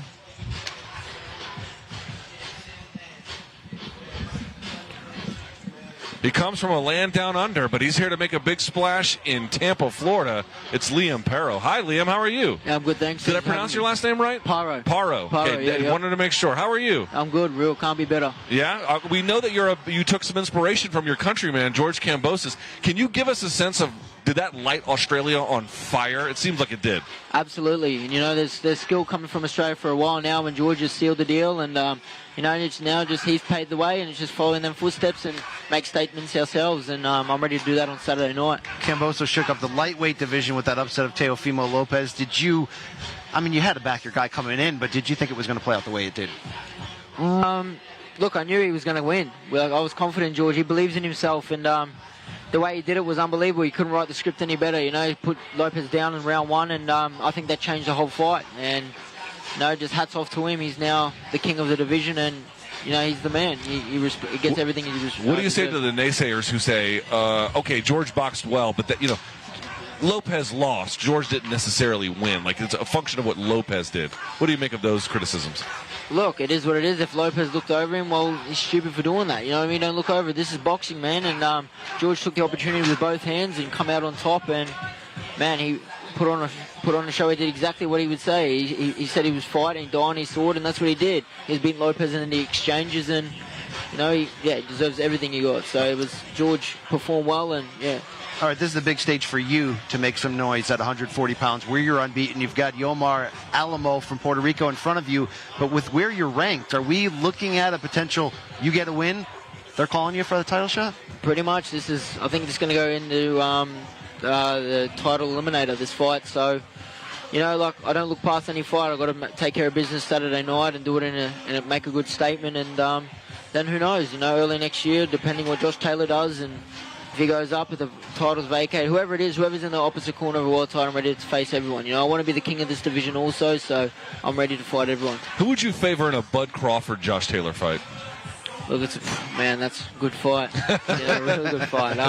Look, I don't know. Maybe Crawford going on a little bit more experience, but you've seen Josh Taylor. There's photos of him, and he's huge, man. He's massive. So I don't know. You'll have to wait and see. But yeah, man, it's exciting. Boxing is exciting at the moment. It is. For Saturday night, what should fans who have, if they've never seen Liam Paro before, what should they expect in this fight against Alamo? Absolutely excitement. I bring everything to the table. I can adapt to everything. I can control the fight. Like I said, if Alamo wants to box, I can box his ears off for 10 rounds. If he wants to sit in a phone booth, I'll beat him up. So I'm exciting, and I bring everything to the table, and you will see that Saturday night. I have to know, how hard was the travel here? How long did it take? The flight and stuff? Yeah. I think it's a 14-hour flight here, so... That's not too terrible, 14? Not too bad, yeah. So I've been based in Vegas for the past 11 weeks, so I did my whole camp there, and so we made it a bit easier, and yeah, it's been good. I'm loving it over here. Will they be chanting the name Liam Paro after Saturday night? He's got an opportunity to make that happen here in Tampa. Liam, best of luck to you moving forward. It's been a treat getting to meet you. Check out the ink we got going on here. Got a bit, He's going after it. He's aggressive. Okay? You know what? You're all in or all out. He's all in. That's it. Best of luck to you on Saturday. Thank you very much. Appreciate it. Pay attention to him on the main card. All right, thank you so much. And let's see where we're at. I think we still have Frank Gore here in the ring here. Right? You know what? Frank's actually working out. You know what I'm saying? He's not just moving around. This isn't a photo session for him. He brought it, didn't it? Hey, Liam Paro brought it. That's a good opportunity to raise your stature. Bro, he is. That's Game 7 intensity right there. I like to think that you and I bring that to Morning Combat every single episode. Yeah, well, more like 7th inning stretch. Yeah. All right, let's go to our in-ring announcer as he talks to Frank Gore. Such NFL greatness, but I swear you were just on my fantasy football team when the season started, man. Come on over here, Frank, so we can talk to the cameras here, man. All right, so Frank, we had Darren Williams in the ring a little while ago, and we asked him, between the brotherhood of the NBA players and the brotherhood of the NFL players, is there added pressure for you to represent? And he said, hell yes. So I'm asking you the same question about the NFL brotherhood. I feel like it's not, man. Okay. I've been doing this for a while. I show my guys what I'm about. Yeah. On the field, now I'm going to show them on Saturday. Now, what led you to the decision to fight, to fight professionally here in boxing? How did your love of the sport come to be, coming from the NFL? I've been doing it for a while. I've been training cardio to get myself ready for NFL seasons. Yep. And this past year, I wasn't really sure about if I'm gonna play or not. And my coach told me, for him training all the NFL guys, that you know, that I should take a shot at it. And I did. And here we are. And you do know that Saturday is the biggest and highest grossing combat sporting event ever in the city of Tampa. So no added pressure, but the stage is all yours. You ready? I'm ready. He's ready. Ladies and gentlemen, give it up. NFL legend, the great Frank Gore. That's going to be one for the ages. Frank versus Darren Williams, NBA versus NFL. First time for both of these fighters. 4-round bout. Showtime pay-per-view. Make sure you get your pay-per-view before Saturday, before the rush. It's going to be insane. Thank you to Frank Gore. But we still have a couple more big guys to bring up to this stage, and another lovely lady as well coming up right here at the Seminole Hard Rock Hotel and Casino, Tampa, Florida. All right, here we are. Luke Thomas, Brian Campbell, Tampa, Florida. We're at the Seminole Hard Rock Hotel and Casino. Frank Gore, the former NFL running back, just finished his open workout, and I spy with my little eye, Brian Campbell, to my left, I see one half of the main event, Tyron Woodley. The chosen one. Getting ready to do his walkout. In fact, I think he's ready to go right about this second. Let's see Tyron Woodley.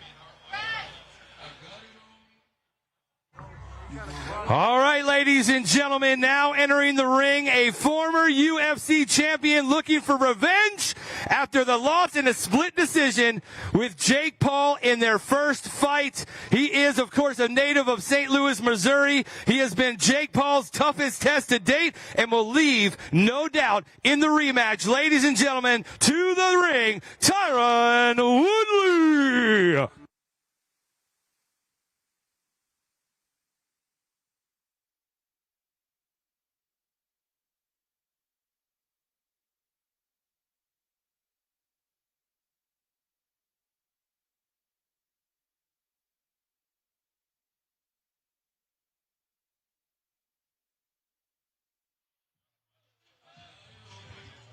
Here we are.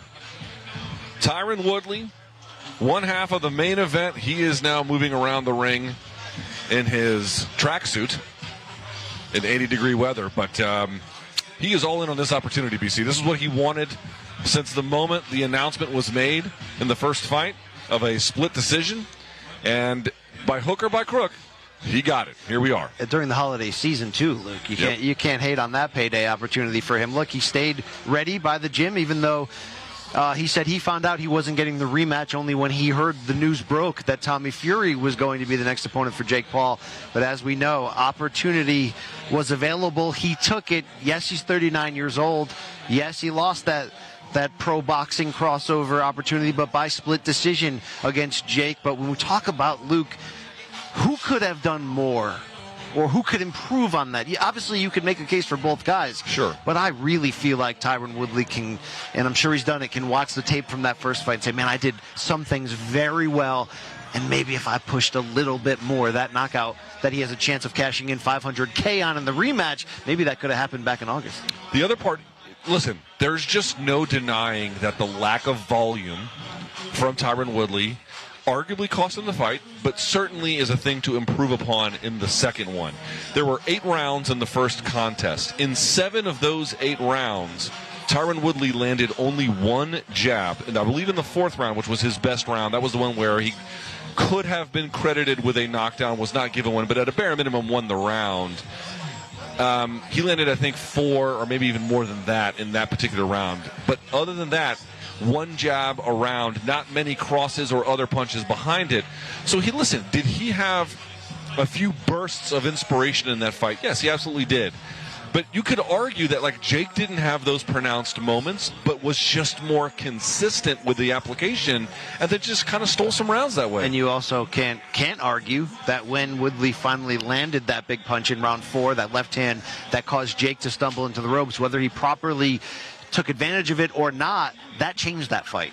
And Tyron was for real. He was a legitimate threat the rest of the way from the impact of that one punch. So can he have that kind of success earlier? Can he do what he really needs to do and be bold and go after the opportunity? I think some of it, Luke, is inexperience, even though he's had great success on the highest level in mixed martial arts. but it was his first fight. I don't think he knew, am I here to box and win rounds, or am I here to go for the knockout? Because at times he was doing a little bit of both.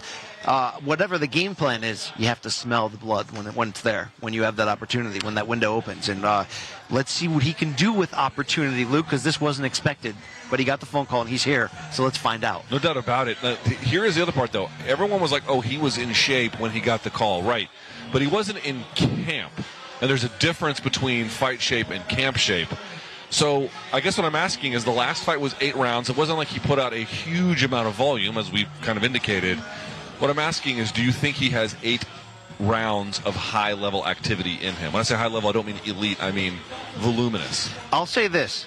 You and I don't know for sure. He better know. He better know exactly what he has coming into this rematch. Doesn't that affect the game plan? It affects the game plan a ton. And if he doesn't have that, there's still a strategy that he needs to stick to, which is, we're here for the knockout. And it still has to be I have to take the chance where I'm going to empty out the entire jug and going for it if I believe this is the right moment. I think he judged that incorrectly the first time. I would hope, Luke, that the stamina is going to be even better than before, despite the short turnaround, and this isn't a full training camp. Yeah, just what you said is true. We have no idea, but at least you better know what you have so you can adjust accordingly. You can't be the first to know when the surprise happens. Right. At that point, you're the last, I suppose, in many ways. Also, Tyron Woodley's mother, arguably the most beloved figure in MMA. Mama Woodley just greeted us with a smile and wave. I think that was more loving than anything we've received in our own families in a long time. That's probably true. And that's not a knock necessarily on our families, but it's really about Mama Woodley being a deserved crossover celebrity status in some of these circles. Correct, yes. Yeah.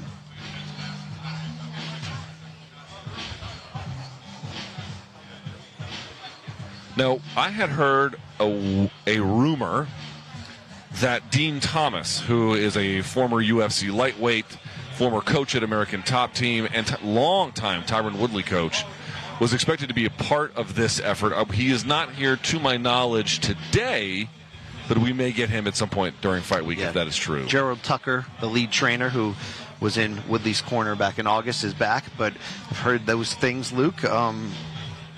Look, I'd be interested if I'm Woodley and bring in as many decorated and thoughtful minds that can help me in this, because the tools we think are still there to hand this out, Luke, whatever it's going to be. If he gets the victory, if he redeems himself, whether it's by knockout or decision, I think it's in him. Yeah. There's questions as to maybe it's not. There's legitimate questions, but I still think it's in him. I don't know if this is must win, but I will say this. Tyron Woodley, A, is getting a second chance for something we didn't think he was going to get. And B, has said that he has plans for a very ambitious 2022, including up to 4 potential fights. This fight, obviously winning would be preferable to losing. That's going to be true in every case. But at a bare minimum, dude, he's got to get the fans excited about what he does. Now, if he does that in a losing effort because he went out there and just, gave it his all and he captured their imagination, but he came up short for whatever reason, that would work. I don't know that he has to win per se, but he's got to get people excited about what he does. We know he can promote, BC, but there's got to be action behind that promotion. So we saw that. Now, we've seen some questionable activity in key spots, but we also saw him against Vicente Luque in what was the last fight of his UFC run. He was willing to go out in his shield, and maybe he fought reckless. I don't want, I'd like to see that reined in, but you need the spirit of that. Without question. Yeah, it's in there. You need, I think, for me, it's been Goldilocks. The porridge was a little too cold, and then it got a little too hot in the Luque fight. I'm actually looking for something a little bit in between.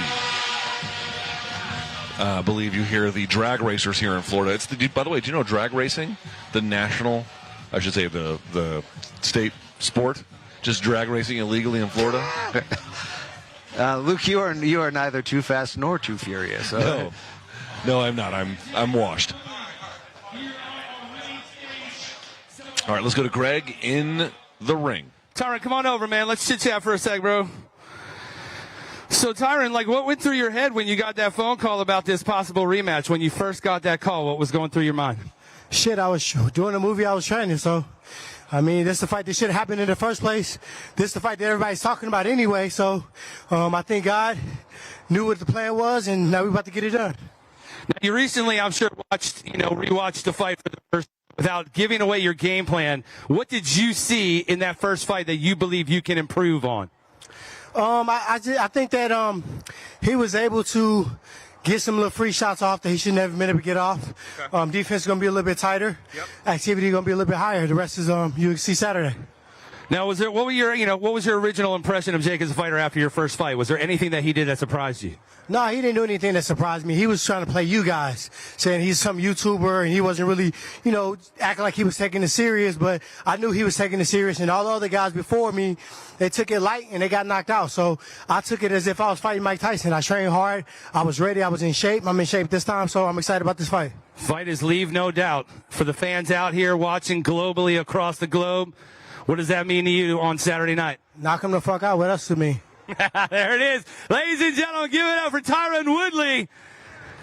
Woo, it's going to get heated on Saturday. Best believe that. We are once again coming to you live from the Seminole Hard Rock Hotel and Casino here in Tampa, Florida. We still have 2 more to come up. One was hanging out with us last night at Amalie Arena for the Tampa Bay Lightning game. She helped us get a victory. She will be up here in just a minute. Stick around.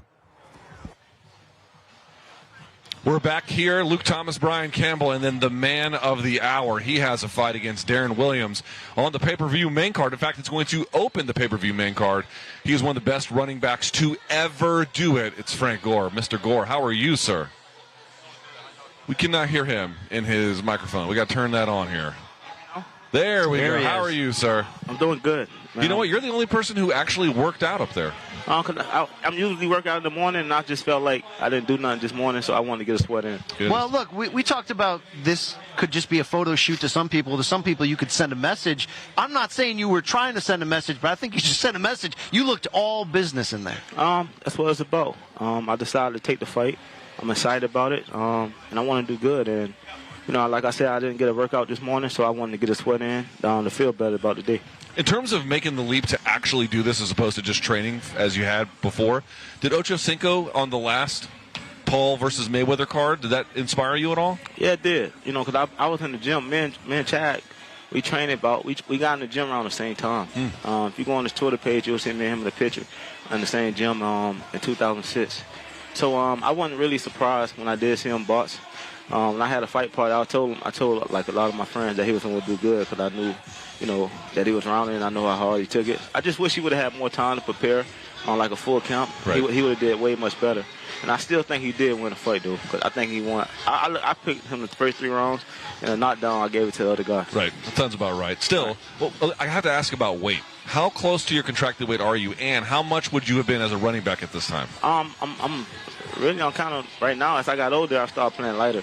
So I started playing like at 208 when I got up in age, just because, I feel like as you get older, you want to get lighter to help your bones and stuff, your body. So right now, I'm probably like 3 or 4 pounds over right now. Right now, I'm probably like 211, but I'm right there in my fighting weight. And I call that my playing weight. Having read some of your interviews, I'm sure you'd be just as willing to be on the NFL field still at this moment. You do have 16,000 even, 3rd highest total of all time, which is incredible. We could just that fits nicely in a frame, 16,000. Or you want to put a couple more on there? What do you think?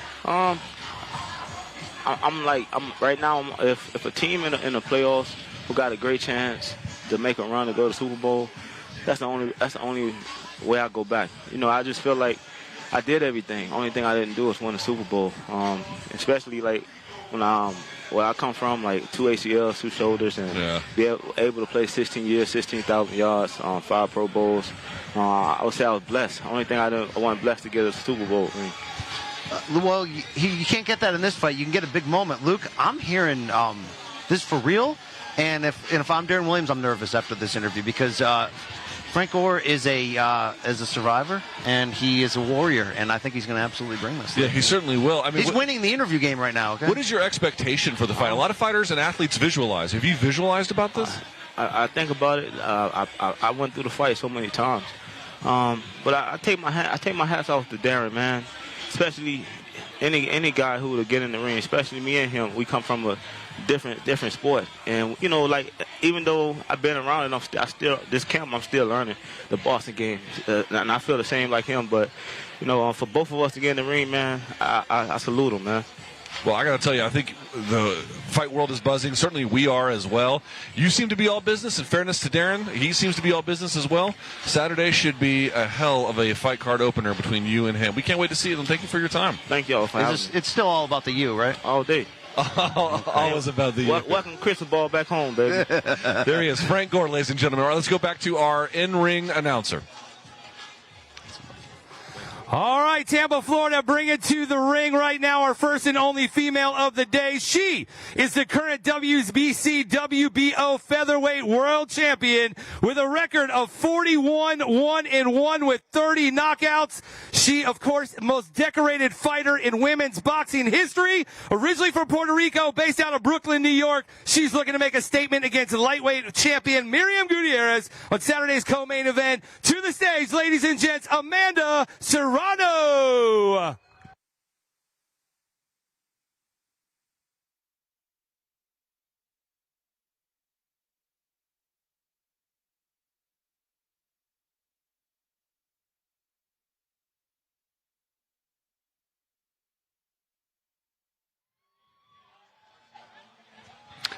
Here we have Amanda Serrano in the co-main event, BC, against Miriam Gutierrez. We had Amanda Serrano, many different cards, of course, but she was also on the last Paul Woodley card where she does what she always does, which is high pace, high volume, leaves her opponents in the dust. Either they get stopped or they get a lead put on them that they just can't catch. She is the absolute real deal. I mean, the absolute critically as successful as they come. You can make a strong argument for her as the best pound-for-pound female boxer in the game today. Obviously, we hope we're all building towards a Katie Taylor type of undisputed situation where we could decide that in the ring, hopefully. But in terms of this, her moving back up in weight, going up to 135 to challenge for the title in this one. She's the most decorated boxer, regardless of gender, in the history of the sport, Luke. Titles in 9 different divisions. We've seen her go down to something like 115 and rise as high as 140.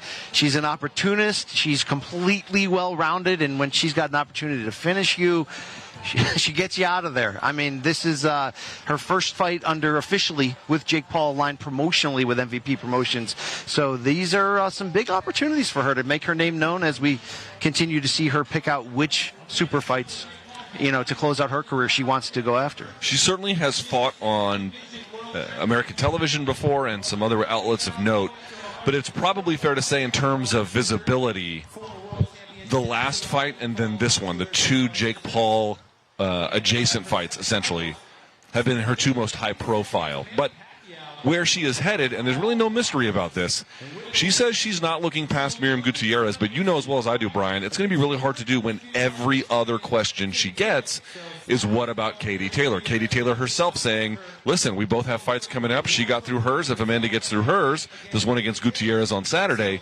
then that's the fight to make. But you know as well as I do, man, you can get tripped up looking too far advanced in the fight game. Well, that's why I'll give credit to Serrano and her team. You see Jordan Maldonado, her trainer and manager and brother-in-law. They've been tough negotiators. They've taken their opportunities well when they've been there and trying to double and triple down on that, but they also know what they bring to the table. They know their value, and I think they have set this up very well for her now. And the connection with the Paul brothers is huge for visibility, as you said, but also she still seems to be on track for what would be not only her biggest money fight if she could stay at this division here at lightweight and take on the undisputed champion, Katie Taylor, or I'm sorry, the unified, who has all the other belts. Katie Taylor versus Amanda Serrano, some people are saying, Luke, could be the best fight in women's boxing history, meaning, what they've accomplished and their pound-for-pound level, the timing of them coming together. So there is a lot at stake for her in this fight, this title fight against Gutierrez, but obviously in what she's building toward. And they've done a great job of not looking past opponents. She doesn't have these squeakers where there's a, generous decision. She's been fighting whoever at any weight class, and that's a true fighter right there. Yeah, as I mentioned, either she stops them or by the time they get to the judges' scorecards, it's just basic arithmetic to figure out who won. These are not especially controversial. She puts such a pace on her opponents that it's utterly hopeless by the middle portion of the fight for them to reclaim any piece of it. She's a great body puncher, yeah. Among the best in the game, and her left hook she's a southpaw, so you get obviously more of a left cross, but there's times where she can square her body up or switch stances. I mean, she gets very creative in there where her left hand might be her best shot. I mean, that left hook when she kind of squares up and throws it is so dangerous. She can get you out of there. She's a finisher. There's no question about it. Also, she doesn't get hit with big bombs, but what I will say is, and you can see she's quite technical, but there might be portions of a fight where she has to kind of bite down on the mouthpiece a little bit and certainly at a bare minimum risk the opponent having a chance to land on her more than normal. She'll do that. She's not afraid, I should say, of contact, but you will also see that she has good defensive sensibilities. I'm just pointing out the kind of versatility. You see a lot of times fighters can be defense-oriented to the point where every piece of what they do is about not getting hit. She certainly puts a premium on it, but has moments where she's willing to abandon it for the sake of putting a hurting on her opponents. Yeah, there's no question about that. That finisher mentality is why she's so exciting to watch, and why this alignment with Jake Paul is like, it's deserved for her to get this type of attention for what she's been able to do on so many different networks in so many different countries, and just, constantly be looking, what's the biggest fight I can make? That's it took her a while to make that a marketable side of her, but we're seeing it now, because now there are opponents out there. There are career-defining fights to be had. So she is in a very good spot to put herself into that type of fight. Katie Taylor obviously is the one that would make the most sense and would be the biggest stakes, but she's in a great spot. Sometimes you don't get that opportunity, Luke, until unfortunately you're past your prime, or it's more about using your name to get that fight. She seems to be entering that point, as is Taylor. Look, that could be a special historic night. She has to get through Miriam Gutierrez first. We will see how that goes on Saturday. I think most observers widely expect that she will. But, as you know, BC, that's why you got to fight them, because upsets happen all the time in combat sports, and I certainly don't wish it upon the boxing world, but the plans will be what the plans will be. You can make them, but that doesn't mean it's actually what's going to happen in the end. Let's see what happens on Saturday, but you're right. If she gets through that, obviously, it would be promotional malpractice if they didn't end up making the Katie Taylor fight. Born in Puerto Rico, carries that tradition and pride for her homeland and their boxing decorated history, and brought that to New York, Luke, and representing Brooklyn. And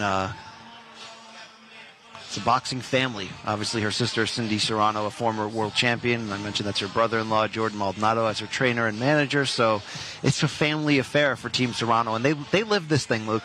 There's no question about that. Like you and the Arby's drive-thru, they're just always all in. You know what I'm saying? Yeah, let's leave it there, all right? I'm trying to get this liver healthy, okay? Dude, yeah.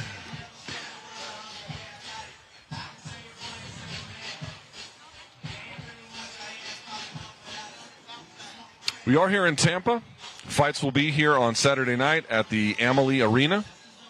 I believe there are some tickets still on sale. Of course, if you want to buy the pay-per-view, that's not hard. Showtime.com/PPV. Showtime.com/PPV. That'll be the place to do it. If you're outside the U.S., it is FITE.tv. That's FITE. Mama Woodley dropping by the set quickly here.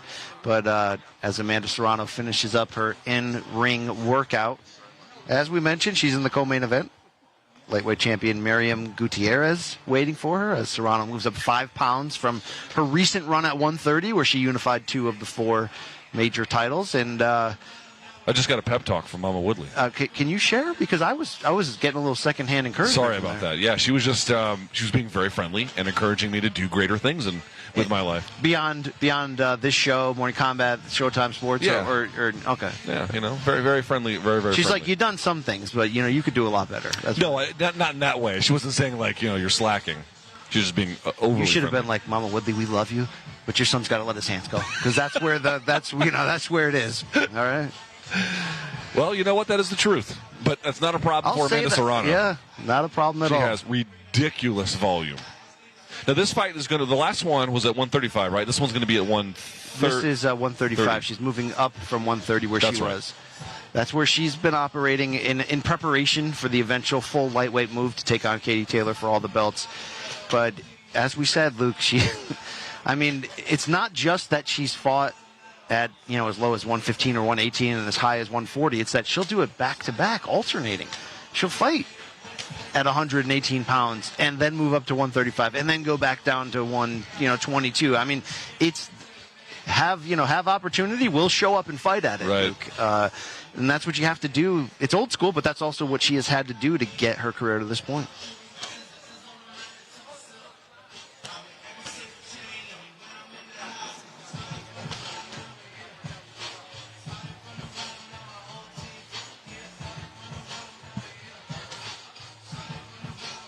Very vacation-like backdrop here at the Seminole Hard Rock in certainly is. Tampa, Florida. A little bit distracting when you're on the job. If you're out here for the gram, if you're out here to try to get the tan, Luke, and I went out to get a tan and a Jake Paul media event broke out. That's got to be pretty exciting. I was hoping we were going to get Tyron Woodley. I don't know if we are.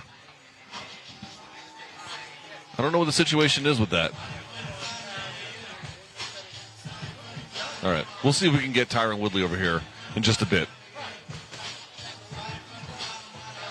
Former UFC welterweight champion, one of the better modern UFC champions, Luke. For sure. An underrated welterweight in MMA, by the way, is 170 pounds. And, isn't quite GSP in the record book, but was making his own unique mark there. Yeah, he's probably fourth, you would imagine. You have St. Pierre, Usman, probably 1 and 2, something like that. Then after that, it gets a little bit hard to say. Matt Hughes is probably 3. Pat Miletich is probably 5. I've got Woodley at about 4, but you could probably put him 3 if you wanted to. But we're talking about one of the toughest weight classes in all of mixed martial arts, and he was a long reigning champion, and he beat a lot of guys who were just very difficult style specialists for the rest of their division. And he beat them at their best strength. That's what I love about that run. It was like, okay, Robbie Lawler is a brawler. I'm going to go in there and knock him out in the first round. Like in each one, it was like, this is yours. He didn't submit Demian Maia, but he did completely stuff. Absolutely, completely took that from him. So it was a pound for pound climb that I don't think always got the full attention commercially that it deserved, but it's a memorable one, and it's not that far in terms of years removed from holding up that belt. There's still a lot in there. We're going to find out. He's got an opportunity on Saturday night, only on Showtime pay-per-view. I would like to ask him, when that phone rang, Luke. Whew. When that phone rang, the dollar cha-ching you hear, and then it's like, I got to go in the gym and get after that. He must have been like, we're about to get paid.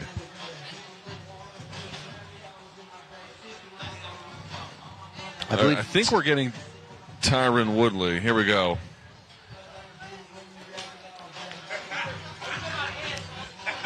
Good.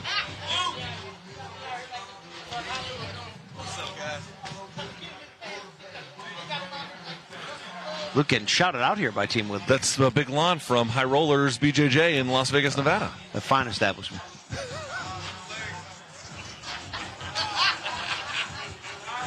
Tyron Woodley took his shoes off for reasons that remain unclear. I could see him just thinking that's the vibe in our show, Luke, and I'm okay with that. Yeah, pantsless. That's probably accurate.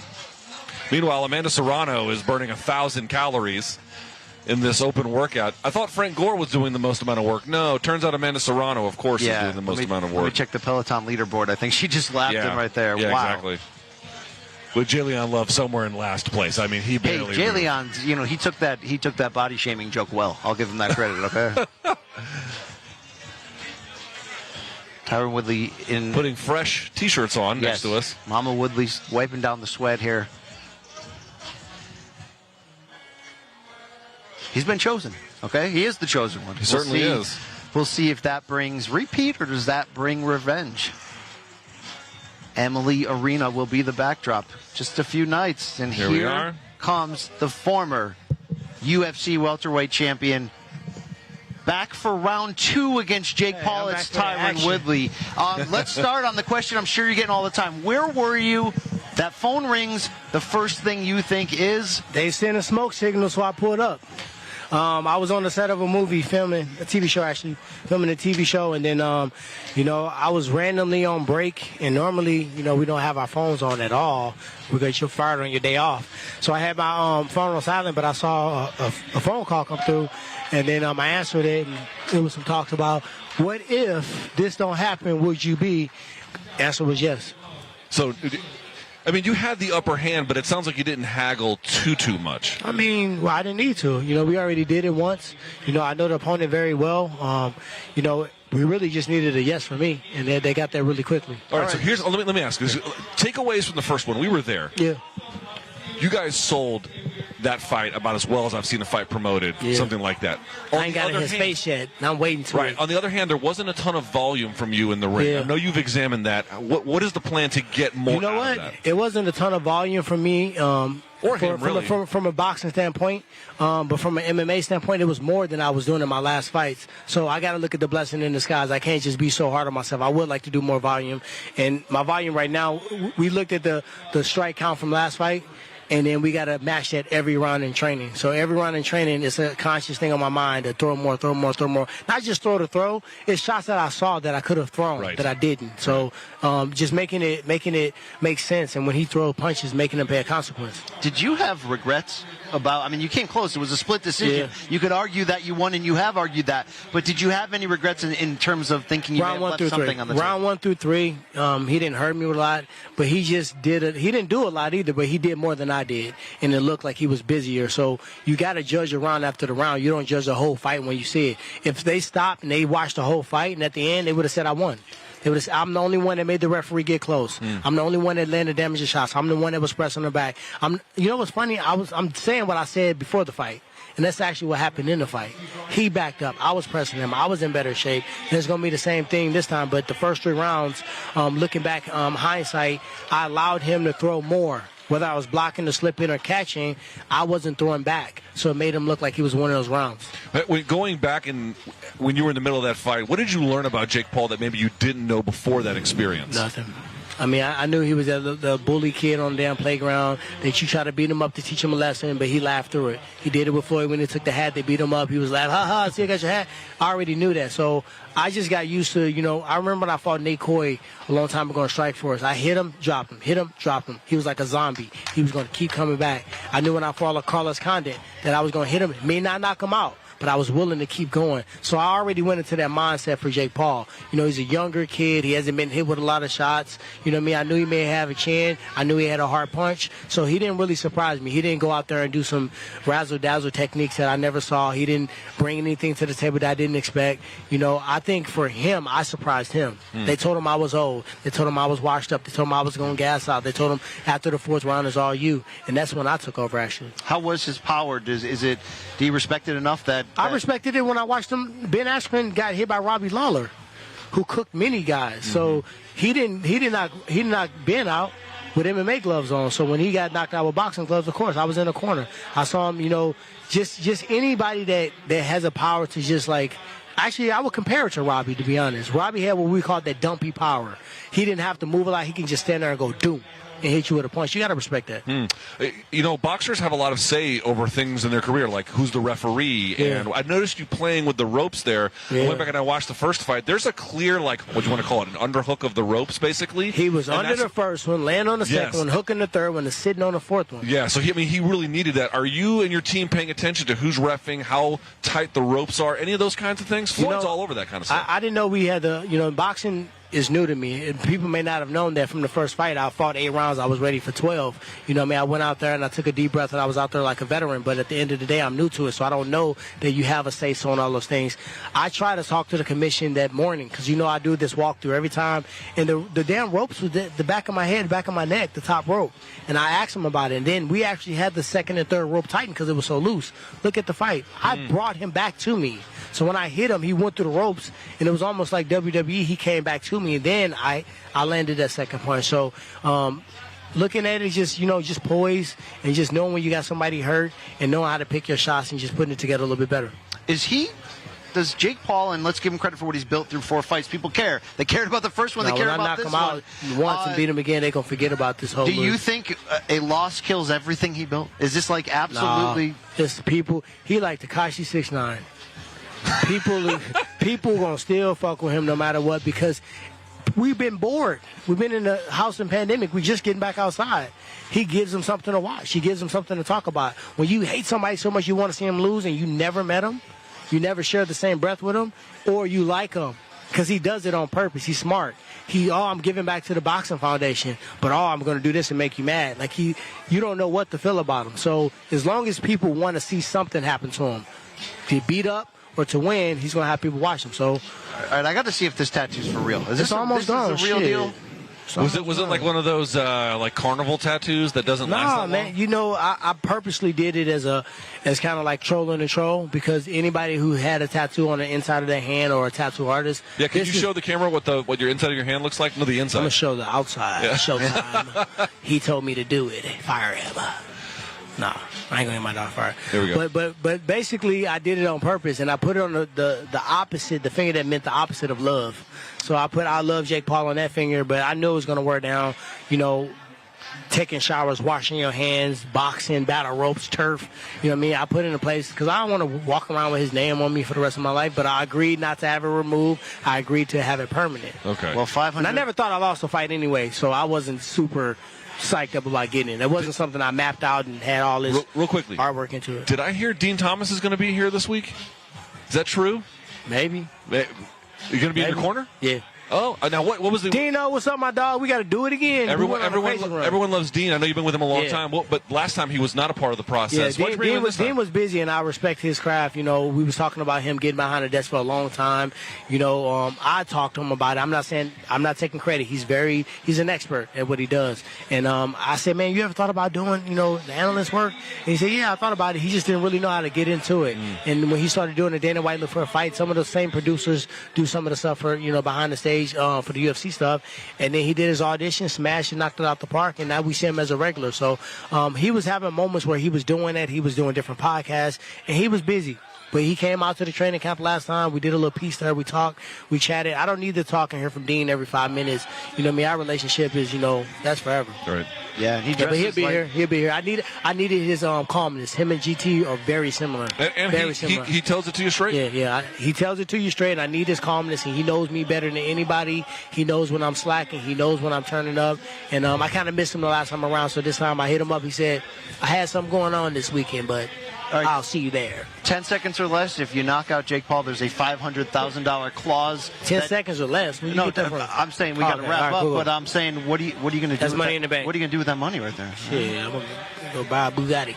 I don't know what I'm going to do. I'm going to save it, shit. Okay. Well, we can't wait to see it. I got to say, last time you had like an angry energy. This time it's a lot more jazzed up. Yeah, people had me messed up the last time. You know what I mean? Can we say F on her? We can. People had me fucked up last time. They really thought it was sweet, and I had to go and prove something, and I did. But now this time I'm getting it done. And, I don't have nothing to be angry about. Chosen one, main event, taking on Jake Paul, second time around, pay-per-view, Saturday night. Don't miss it. Tyron, thank you so much for your time. Thank you, guys. There he is. All right, let's go to our next fighter, I believe either walking out or our in-ring announcer. Oh, excuse me. Greg Wolf will have it. Jake Paul is going to make his way to the ring.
Luke Thomas, Brian Campbell here in Tampa, Florida at the Seminole Hard Rock Hotel and Casino poolside. We are at the Woodley versus Paul 2 workouts. We have seen almost everybody work out. We are waiting on one final boxer, BC. One Jake Paul. 1-4-0 with 3 knockouts. Jake Paul thought he was climbing the Tommy Fury lane, and we know what happened with that fight falling apart, but what a gift replacement in the storyline connectivity of Tyron Woodley getting the second chance. He showed us the tattoo on the middle finger, which at least ceremonially, if you will, Luke, gave him the rematch, but he didn't really get it until he had the opportunity to replace Tommy Fury. And we heard him talk about what's at stake for him, the mindset, all that. If he lets those hands go, Luke, he could be $500,000 richer. I mean, you don't always get these type of clauses as part of the fight storyline coming in, but That's true. It's a central part of it. No doubt about it. And certainly a lot to think about. What if Tyron Woodley wins? There could be a Jake Paul trilogy. That's another thing to think about. But if you're Jake Paul in this particular context, you have a very important job of making sure that a rival gets silenced. All right, I believe that Jake Paul is on his way. We're going to get him out here to the ring. He did this in Ohio as well. He had the crowd quite jazzed, even if some of them had wandered out from the bus depot nearby.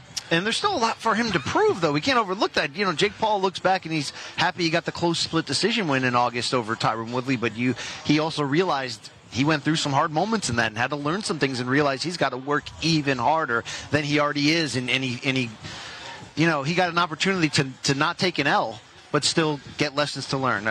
As we throw it back to Greg Wolf.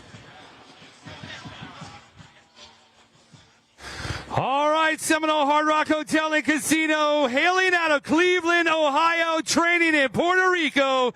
The star of the show making his way here to the Hard Rock Pool, an international superstar, rising professional boxer, 4-0, 3 knockouts in his young boxing career, over 60 million social followers globally. He is live right now on his Jake Paul YouTube channel. Ladies and gentlemen, bring him down to the ring. It is Jake Paul!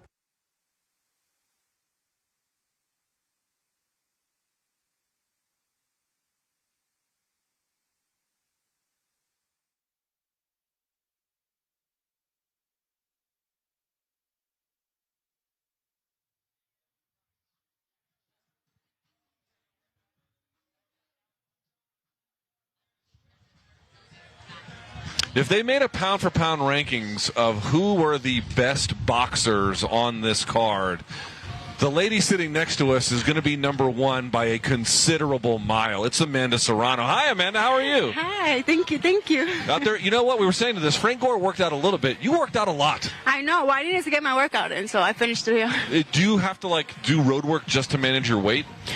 Well, this fight... Not really, right? Yeah, not really. This fight, I was just able to eat, and eat more. Yeah? Pretty happy about it? Yeah, no. I mean, I actually like featherweight, 126. It disciplines me to, watch what I eat. I don't like my body too much, the way I look at 135, but, the opportunities are here. So. How many calories a day are you eating to make 126? I don't count my calories. I just make sure I eat well and train hard and cardio. She'll make whatever weight is needed. Yeah, as you're talking about. Exactly. You're a true opportunist. You're a true champion. You go after it. You get the big fights. We know what could be at stake, and everyone's asking you about it. But, that could all go away. You've got to get through Miriam Gutierrez on Saturday night. Definitely. So in that sense, you moving up in weight 5 pounds from where we've seen you at 9 pounds. 9 pounds, excuse me. 2 weight classes. Yeah, exactly. 126 is 135. That's yep. true. 126 of late. You've fought in so many weight classes in so many short periods that sometimes you can get confusing. It is hard to keep up. You hit from the teens to the 40s. Yes. Not a lot of fighters who do that. From the 40s down to Right, the teens. exactly. So Yeah. you're moving back up 2 weight classes here. This is going to be a challenge unto itself. What are you expecting Saturday? Well, I'm expecting a war. Miriam Gutierrez, she's a tough, durable fighter. We saw horny losses against Katie Taylor. She is a natural 135 pounder. She's a little taller than me, so I have to go out there. This is like the measuring stick for me and Katie Taylor. I mean, I want to be able to show that I belong at 135. I have the strength. I got a knockout. I won a knockout at 135 in Argentina. I won the title there. So I know I'm capable of doing it. I just have to show the world that I belong at 135. I was going to say, how much of a different boxer are you when the weight classes are that far apart? When you're in the teens versus the 30s, how is the knockout power? Well, I have knockouts throughout all of them. I mean, the Do you feel different? Yeah, I actually do. I feel stronger at 135 than I did my last fight at 126. Also, the girls are different too. You know, the girls are a little slower once you go up there, Right. and when you lower, the girls are faster, and so am I. So, I mean, this fight you're gonna see a little different. You know, my opponent that I have Saturday is a lot slower than the opponent of my last fight. So you're gonna see a difference. Katie Taylor just won last week. She's got the undisputed lockdown going, it seems, in Yes. the lightweight division. And, you know, you've got to win this one on Saturday. She just won hers. I know you want that fight. We want that fight. Everybody wants that fight. Some people are starting to say, I want to get your reaction, that this could literally be the biggest fight in women's boxing history. I have to totally agree. I mean, this is, you know, we both pound for pound, top three. Whoever, 1, 2, 3, 2, 3, 1, whatever, we're in the top three. So I think on everyone's pound for pound list, which is super amazing. You know, my 2 fights ago, I fought another pound for pound fighter and I stopped her. So this is going to be the second time 2 pound for pound women are going against each other, and I'm excited. You know, to see this fight happen. Katie Taylor is a hell of a fighter, and so am I. So we can show that who is the best fighter come that night. Imagine New York's Madison Square Garden, kind of I your know. backyard. I mean, if that's the venue, that's history in itself. But yes, that's what they're saying. Oh the my Irish God. and Puerto Rican crowds I there would be know. bananas. I know. I'm telling everybody because I know the Irish people. They come and they support. So I'm telling all my Boricuas, we need to bring MSG down. Okay, all my Latinos, we have to go in deep. all right, you are now promoted by Jake Paul. Yes, sir. MVP Promotions, and that was a big power move for Yes. you and your team. What does this mean overall to now be aligned with somebody who people they turn the TV on when he's around? You know, let's be fair. I'm super excited. You know, this has to be like the easiest and fastest decisions I ever made, the best decision I made to sign with MVP. You know, what he's done in the sport in such a little time, it's pretty amazing. You know, he's changing the game. He's he's just bringing entertainment back to the sport, you know, but it's not even entertainment because he's a real fighter. He's training as if he's a real fighter. He's always training as he's the underdog, and, you know, a lot of people want to see him fail, but, you know, Jake Paul, he has that champion mindset, and he's going to go out there and prove everyone wrong. So that's why I'm super proud to be a part of that because, you know, he's an amazing guy. Do you struggle with the fact that certainly I know you don't want to look past your opponent? You're a combat sports veteran. I'm not saying that you will, but everyone's talking about not the fight Saturday. They're talking about the huge fight that could happen if you win Saturday. Yes. It's got to be hard to juggle both of those competing questions and pressures you have. You know what? No, for me, my team, they always making sure that I stay humble. I have a task in front of me, and that's against Miriam. So I'm never overlooking. You know, I train as though I'm the underdog. I always train as if I'm the challenger, never the champion. So this fight, this whole camp, you know, we had Katie Taylor's name, but I wasn't even paying attention to that. I was paying attention to Miriam because once you overlook your opponent, the future may never come. So Very true. What a fight we're going to see Saturday Co-main night. event. Yes. Co-main event to Paul Woodley 2. It's Amanda Serrano, maybe the pound-for-pound best, maybe the most decorated fighter in history. Great chatting with you, and best of luck on Saturday. Thank you so much. There it is. All right. Thanks to Amanda Serrano for stopping by. And here we have Jake Paul. Luke Thomas, Brian Campbell hosting the workouts here today in Tampa, Florida. Here's a stat, not a crazy stat, but it is mind-blowing. He's still only 24 years old, Jake Paul. Really? In his, fifth pro boxing fight here in such a short time. Him and his brother have made a run at disrupting the pay-per-view, I don't know, the food chain, if you will, of who is a pay-per-view brand. But yet he's just 24 years old, Luke. Let me say this. I'm 42, so I'm the opposite. I'm washed and awful. He He has like 5 haircuts all at once. Have you noticed that? Yeah, I would like to ask him about that. Now, because I'm not saying that I know better or that I have a better one, because I definitely know I don't. Well, if you have aggressive tattoos, which he has, he's an icon of this era. Would you say aggressive is like because he tatted the top of his hand, for No, example? over the ear, the side of the head. What I'm saying is it becomes a fashion statement where you do need a hairstyle that affords you the chance to show it off, right? Like a Chuck Liddell mohawk, because he's got those characters written on the side Bam of his Bam head. Bigelow was never meant to have hair, Luke. I don't know okay? who these gentlemen are. I don't pay attention to that. There we go. Rubbish. Well, Jake, a problem child, just the same, still just 24. The question is, Luke, through 4 fights, and I know you've watched the tape, we've watched the fights together on this journey, how close to being, quote unquote, a real boxer? Not very. That's not what this is about, though. He's not fighting, I don't know, whoever the top would be in his weight class at the current moment, or 190 pounds, whatever you wanted to say. He just has to beat Tyron Woodley. This is just about iterative improvement over the last one. It's about, I'm going to go back to one more time. Dude, we know for a fact that Tyron Woodley and Jake Paul make great partners as promoters for a fight. They sold that fight expertly, and they put on an okay fight behind it, with both of them being a little bit more tentative perhaps than they wanted to be. I mean this sincerely. The operative condition for this one is, okay, you had your dry run, you had your first 8 rounds, you guys have said everything you can possibly say to one another. No more saying things. It's about doing things. You've had your chance to get things right. This is the adjustment period. I think they have to deliver. I really mean that. I think there's pressure on both of them. Narratively, of course, but in terms, as Jake Paul putting on the swim goggles here. Yeah. We're going to see what this technique is called, Luke. As Nazim Richardson and then Vinny Paz once said, I swim and don't get wet. Yes, I am that's the motionless. object. Get into the danger. Don't get any on you. We'll see. I don't know if does he have plans to go in the pool here? Oh, all right. This is turning in a direction that seems terrible. Oh, he's going to go swim in the pool. Yeah, that's where he was going the whole time. Right. I didn't know if he was doing some other TikTok bit that I didn't understand, where someone threw, like, I don't know, dead fish in his face or something. Looks like, is it Red Shoe Diaries? Where are we right now on the Showtime schedule? Jake in the pool, he's all wet. I mean, if you got to take part. This is a crossover event here. There's people on vacation. There's Jake Paul. You might as well merge the two. There's a lady over there who's been tanning for like 27 years who just doesn't understand what's happening around her. I don't blame her. This is a part of the He does have workout. shoes on, by the way. Well, Luke, swimming a tremendous full body workout for us competitive athletes. Especially if you're wearing moccasins. I do like the lounge chairs halfway in the water. That's a nice little touch. Oh, yeah. You know, Luke, I'm a recent vacationer, so, Yes. perennially I take a lot of them, and that's the move. That's the move, Luke, okay? Now, Luke, if you're looking functionality to this part of the workout, what are we trying to accomplish here? To give photographers enough time to snap some photos. There's the All Access crew. I can see them on the left of your screen.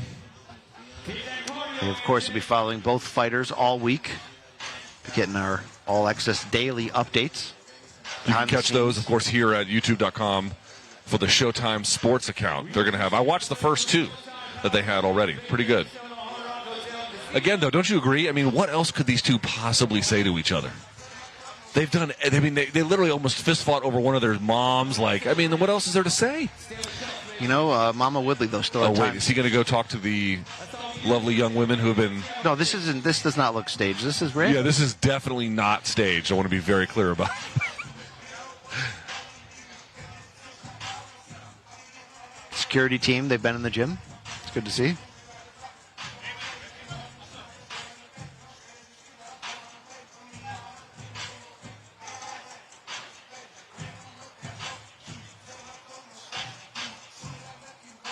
All right, he's walking past the Instagram models or whoever they are.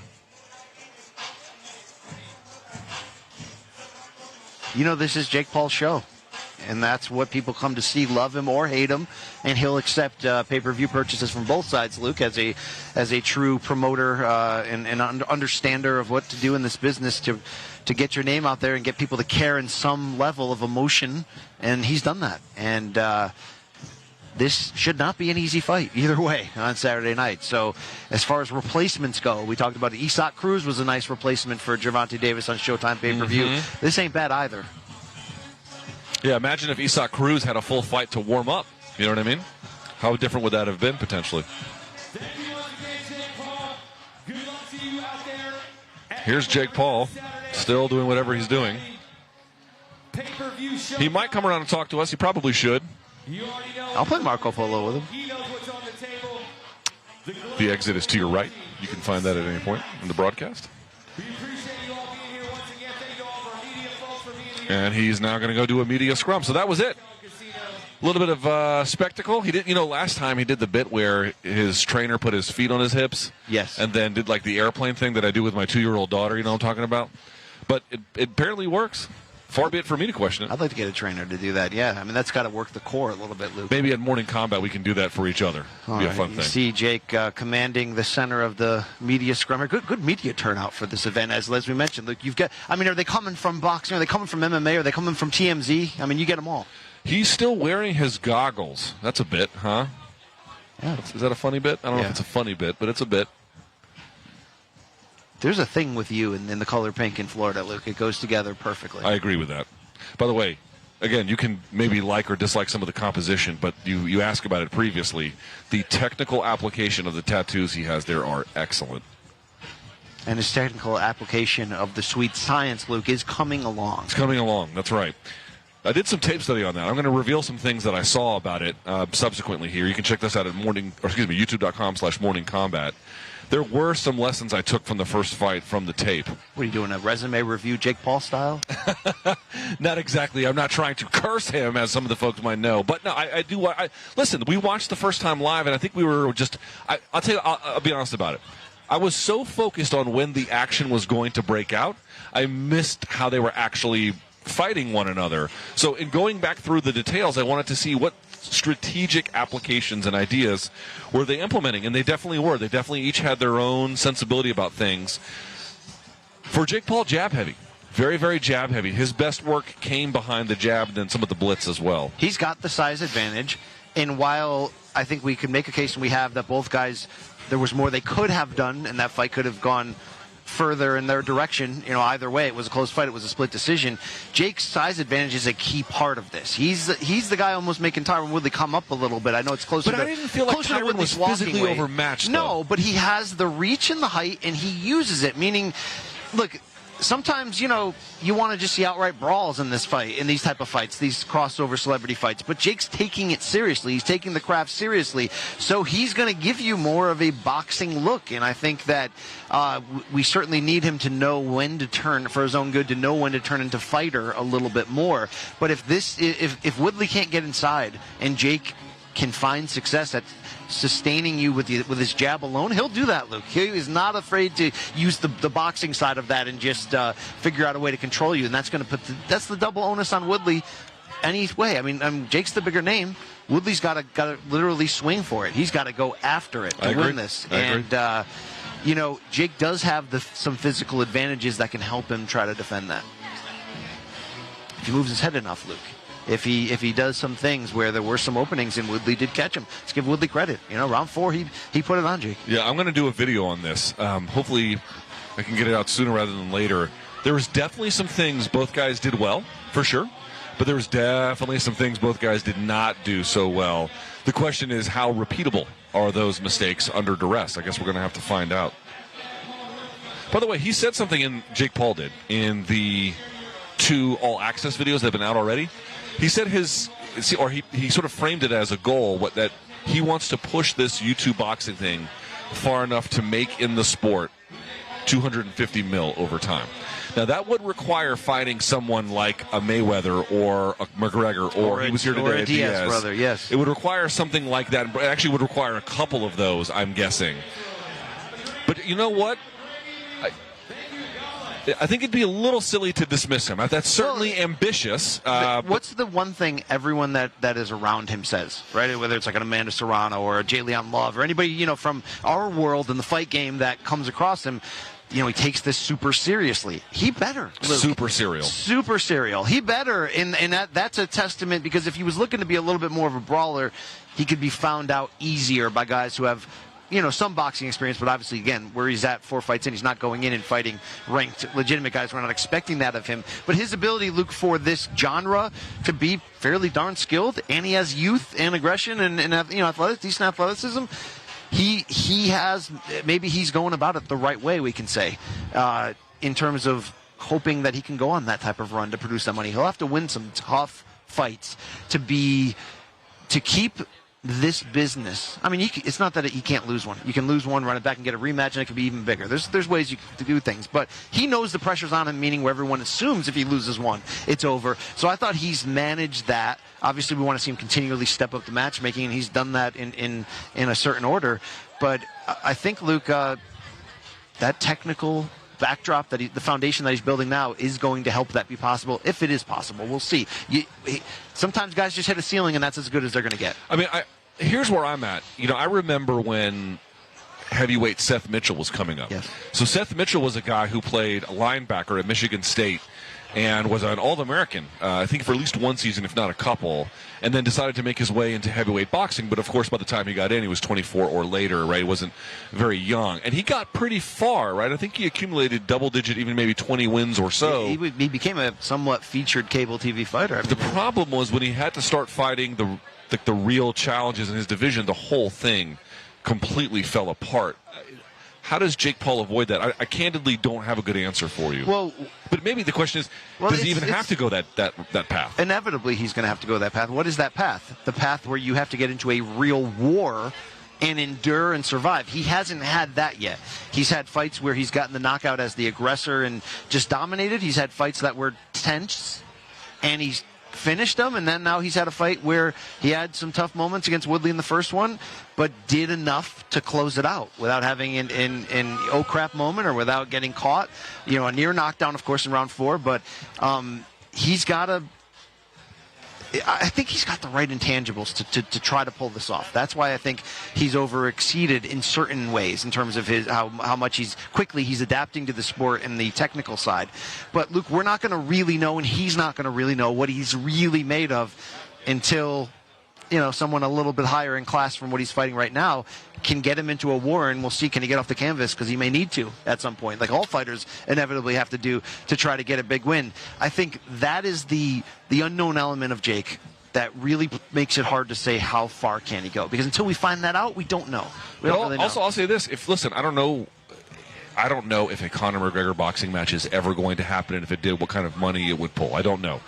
A lot. A lot, probably, yeah, but again, these are so speculative. But my point is, if you could get that fight, and you could make the money that fight would make, you don't need to go the Seth Mitchell route. You don't have to fight the world's best, whatever weight he wants to be at that point. You just have to fight the guys in front of you. Absolutely. And then that's it. He's carved out his own lane, and he's the face of that lane right now. So let's give him credit. He's got to keep winning, though. And I think he's taking the right levels of matchmaking. Fury would have been a better opponent in some categories of critically being able to say certain things, but also Tommy Fury only has 8 or 9 pro bouts, whatever it was, and hasn't looked like a world beater at all. So Jake's got to keep doing one.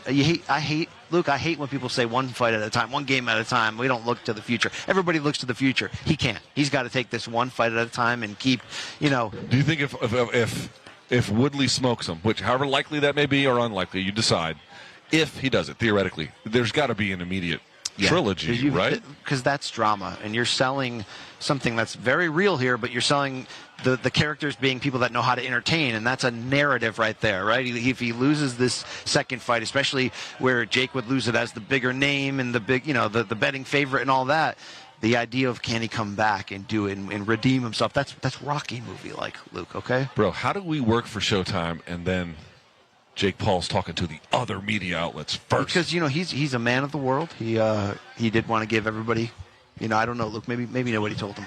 Hey, there's BJ Flores. Right, how are you, sir? Have a seat. Put the headphone on.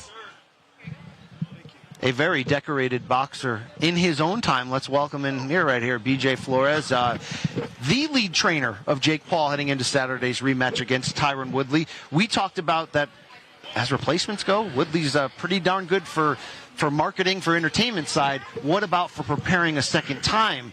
How much better can he get from that first fight against you guys? It's tough to answer that, to be honest with you. But, congrats to Tyron for being ready to take this fight and really saving the show, to be honest with you, because if he doesn't step up and take this fight, then, Jake's got to postpone the fight. So Jake's put in a lot of hard work. All the undercard fighters have worked really hard, and they all want to have an opportunity to perform. So kudos to Tyron for coming in. But, to circle back and answer your question, I feel like, Tyron's going to go and watch the tape and see what he wasn't able to do against Jake and try to make adjustments. Like any good fighter would do. He's got a great trainer in his corner with Gerald Tucker. I'm sure they're going to go and evaluate and see what's going on and try to make adjustments. But we'll see how successful he is with that. Key question before we throw it to Luke.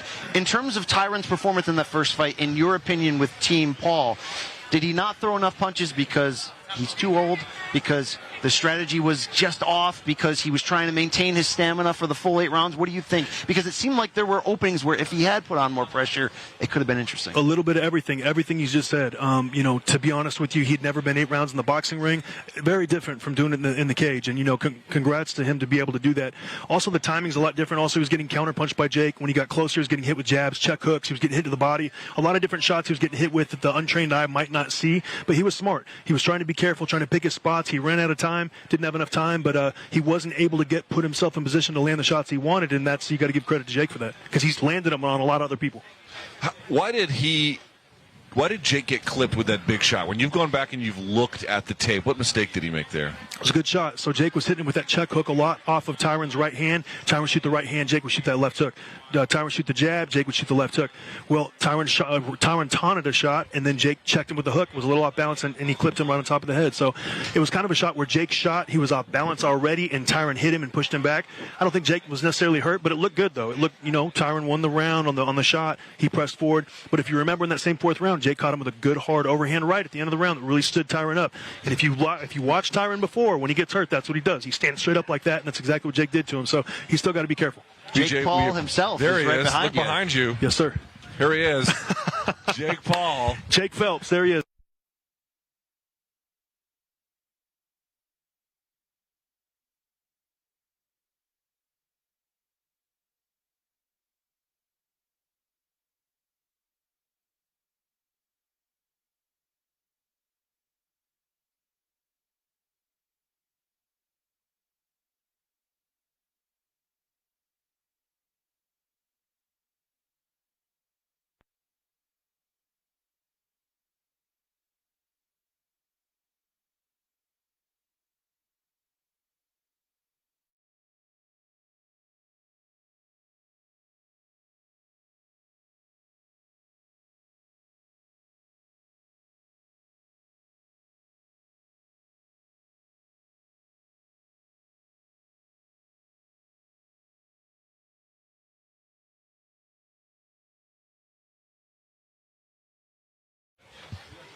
And we're back. There he is, the man of the hour, the main event, the headliner, the A side.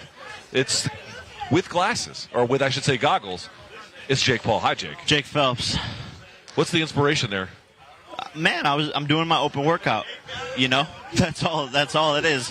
Got to hit the laps, finish up some cardio. That was really my last cardio workout of camp.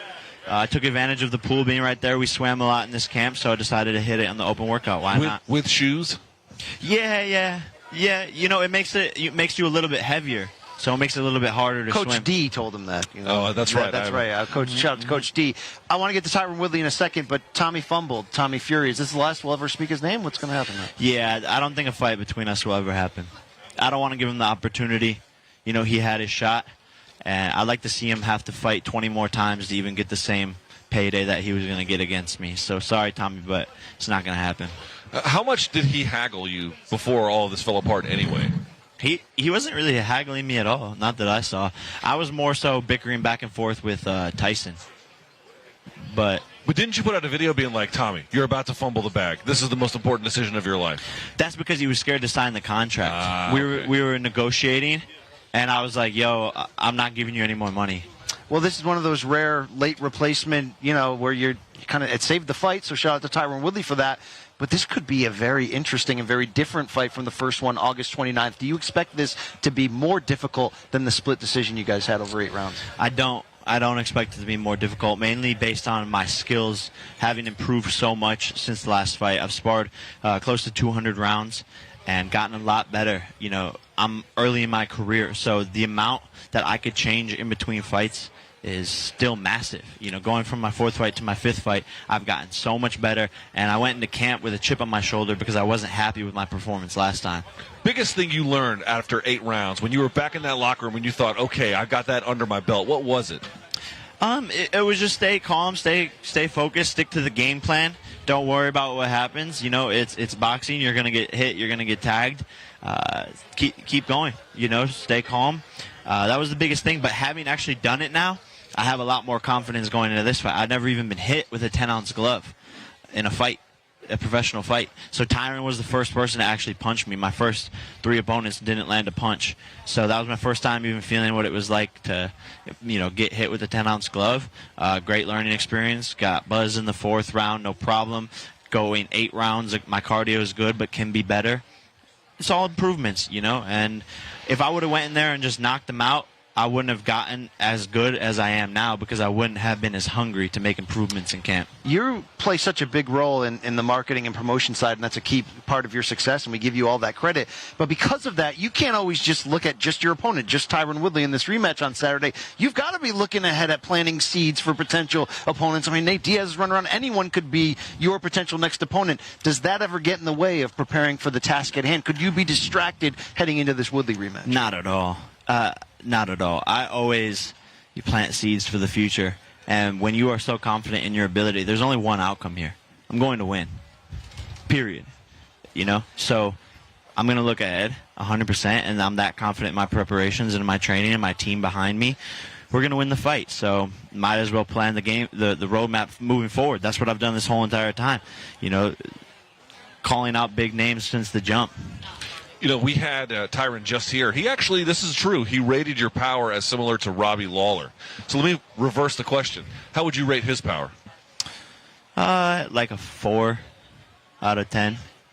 Is it off balance? I mean, he did hit hard in MMA. What's the difference? I mean, I have no idea. I don't know what it is for him. You know, the shot he caught me with was a lucky shot. I was falling backwards already, throwing a check hook. He came over the top of the hook. So my balance was off. So it really didn't even hurt that bad. A little buzz. But I've been hit by people, you know, way harder in sparring. He's strong, but that doesn't always translate to power. When we tie up in the clinch, he's strong, but that doesn't mean he can hit hard. I saw Nate Diaz was here. Boy, you have to be salivating at the prospect of a potential Nate Diaz. Dude, how big? Serious question. How many pay-per-views would a Jake Paul versus Nate Diaz boxing match sell? 1.5 million probably. At least, right? Look. I'm not going to say anything, but there's a reason for everything. Who is your white whale? Because we often try to go, well, God, him and McGregor, they'd be, you know, I don't even know how to. You said $250 million on the All Access. Who gets you there? I think it's multiple fights. But I think there's the Diaz, the McGregor fight, the Canelo fight, you know. No, you mean that? The Jake Paul versus Logan fight. You mean that when you say? Logan Paul fight. I mean that, yeah, 100%. I mean I'm going to fight Canelo. 100%. Look at this guy, Yildirim. I don't even know his first name. I keep on saying this in a bunch of interviews, but his nickname is the Turkish Warrior. But he was a mandatory. Regardless, he got to fight Canelo. Regardless of what he is or he isn't. He sat down in the corner and quit. He didn't throw one punch. He just took a beating for a couple of rounds and then quit in the corner. He did have a poor showing, let's be fair. It was not great. So why can't he get a fight? But I can't. I'm bigger than that guy. Level I'm of experience. The brand's not a problem. It's level of experience. But it's not about how long you've been doing something. It's about how right you've been doing it that whole time. Still, there might be commission issues, like a guy with, let's say, 10 fights versus a guy with 50 or 60. Well, we just saw Floyd box Logan Paul. That's true. That's a fair point. Yep. No doubt about it. Okay. In terms of the next one, you said you're not expecting anything different from him. Like, he must be thinking of some twist, right? Is he going for the knockout early, or what's going to happen? Yeah, look, I mean, there's really 2 ways this works. He comes out, guns a-blazing, trying to knock me out, or he just plays it slow and tries to survive all 8 rounds. But either way, he's going to lose. Now, last time you had that robot that had the 2 chest plates with the video of Nate Marquardt problem bot drilling Tyron Woodley, and then you had the belt with its own messaging on it. Are we bringing back the old hits, or are we got new hits to play this time around? We might be playing me hitting him in the problem bot. But yeah, I got a couple more surprises for you guys on fight night. Maybe my fight trunks are going to be never before seen, the most expensive fight trunks in the history of boxing. So I'm excited to prevail those.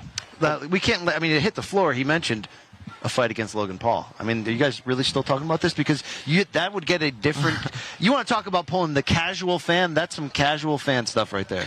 Exactly. And look, it's talked about so much. Who knows if it's actually going to happen? But it's in the cards. But could you motivate yourself to want to finish him? That's the weird part. That's the weird part of it is. I can see you what do we hitting him, actually but do? Finishing, Yeah, what do we actually do in the moment? But the moment might get the best of us, where we're just in there trying to prove to each other, and then boom, one of us. Naturally, I do have a pro wrestling background as a fan. I believe all we need is like a girl to get between both of you, and then it's a Mega Powers thing going on with Hogan and Savage, and then suddenly it's like, he's my brother, but I got a receipt, I got to pay out. Okay, so we'll look forward to that in the future. Tomorrow is, I believe, the presser. Yes. Now, last time we were here in what was it, August? They got out of hand at the last time's presser. Cleveland, yeah. Are we expecting similar choppy seas?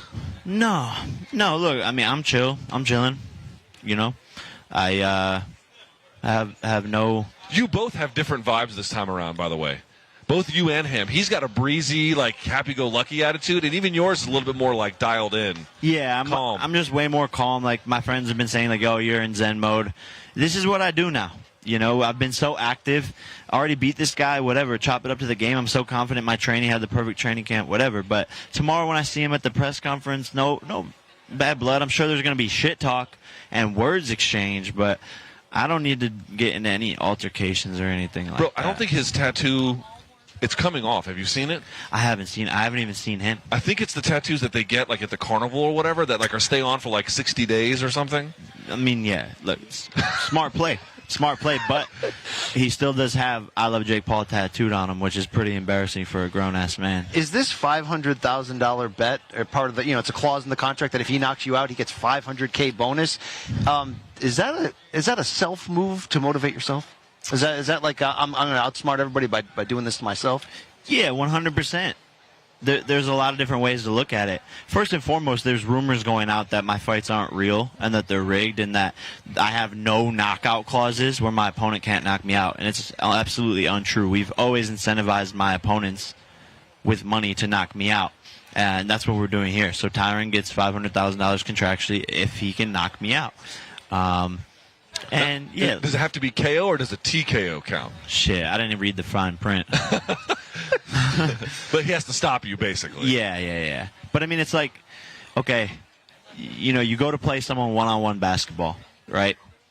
And you lose pretty badly. You got to fight them 7 rounds to 1. You lose. And then you show up the next weekend to go play that same guy in one-on-one basketball. Just because you want to beat him again doesn't mean you can beat him. If the guy said to you, yo, I'll give you $500,000 if you can beat me in one-on-one basketball this weekend, you're going to really want to, but it doesn't mean you can. So to me, it doesn't matter. I know I'm going to win, but to the public, they're like, oh, this kid's crazy. It doesn't matter. What's the best part about being Jake Paul? Because there's not many that can compare this lifestyle at the moment at 24, what you're doing. Yeah, let me assure you, at 24, I was not doing this. I can. This is a very unique thing, Pat. Yeah, no, it really is. I try not to think about it. I don't really even have time to reflect often. I'm just going. And this is what I've known my whole entire life, is being in front of the cameras, working, hustling nonstop, having fun, creating businesses, taking over the world, whatever you want to call it. But it's just a fun. It's like a chess game, and I'm just better at it. So for 2022, because I know you've been grinding for a little while, I probably want to break after this for a little while, right? At least something. What is the plan? In a perfect world, how does 2022 go? I haven't really looked into it like that. I want to take a break, like you said, but how long that break is, I don't want to put a time limit on my break because then that almost is like you're still working. So you mean it's our life? Yes. Yeah. I don't know, but yeah, like I'm gonna take a break, chill out, spend some time with my family, maybe reflect, like you were saying, because things have been so fast paced. I got into painting during the pandemic. It helps me express myself in ways I can't. You? Anything? I'm looking to get into something like that. I'm trying to find some hobbies. Maybe you and I can hang out at one of those like date places where you get the red wine. That's really like weird, and you got to paint the same thing. It would just be you there. It would just be me. That's fine. Yeah. I like a lot of different things that I haven't been able to do. So. Well, if you win or no win, you've certainly earned it. But we anticipate a strong performance from you on Saturday, and we appreciate your time. By the way, Showtime.com/PPV to order. It's everywhere. It's Jake Paul, it's Brian Campbell, it's Luke Thomas. The workouts are done. We thank you so much for your time. Thank you, guys. And for everyone here in Tampa, we appreciate you stopping by. We'll see y'all tomorrow for the press conference.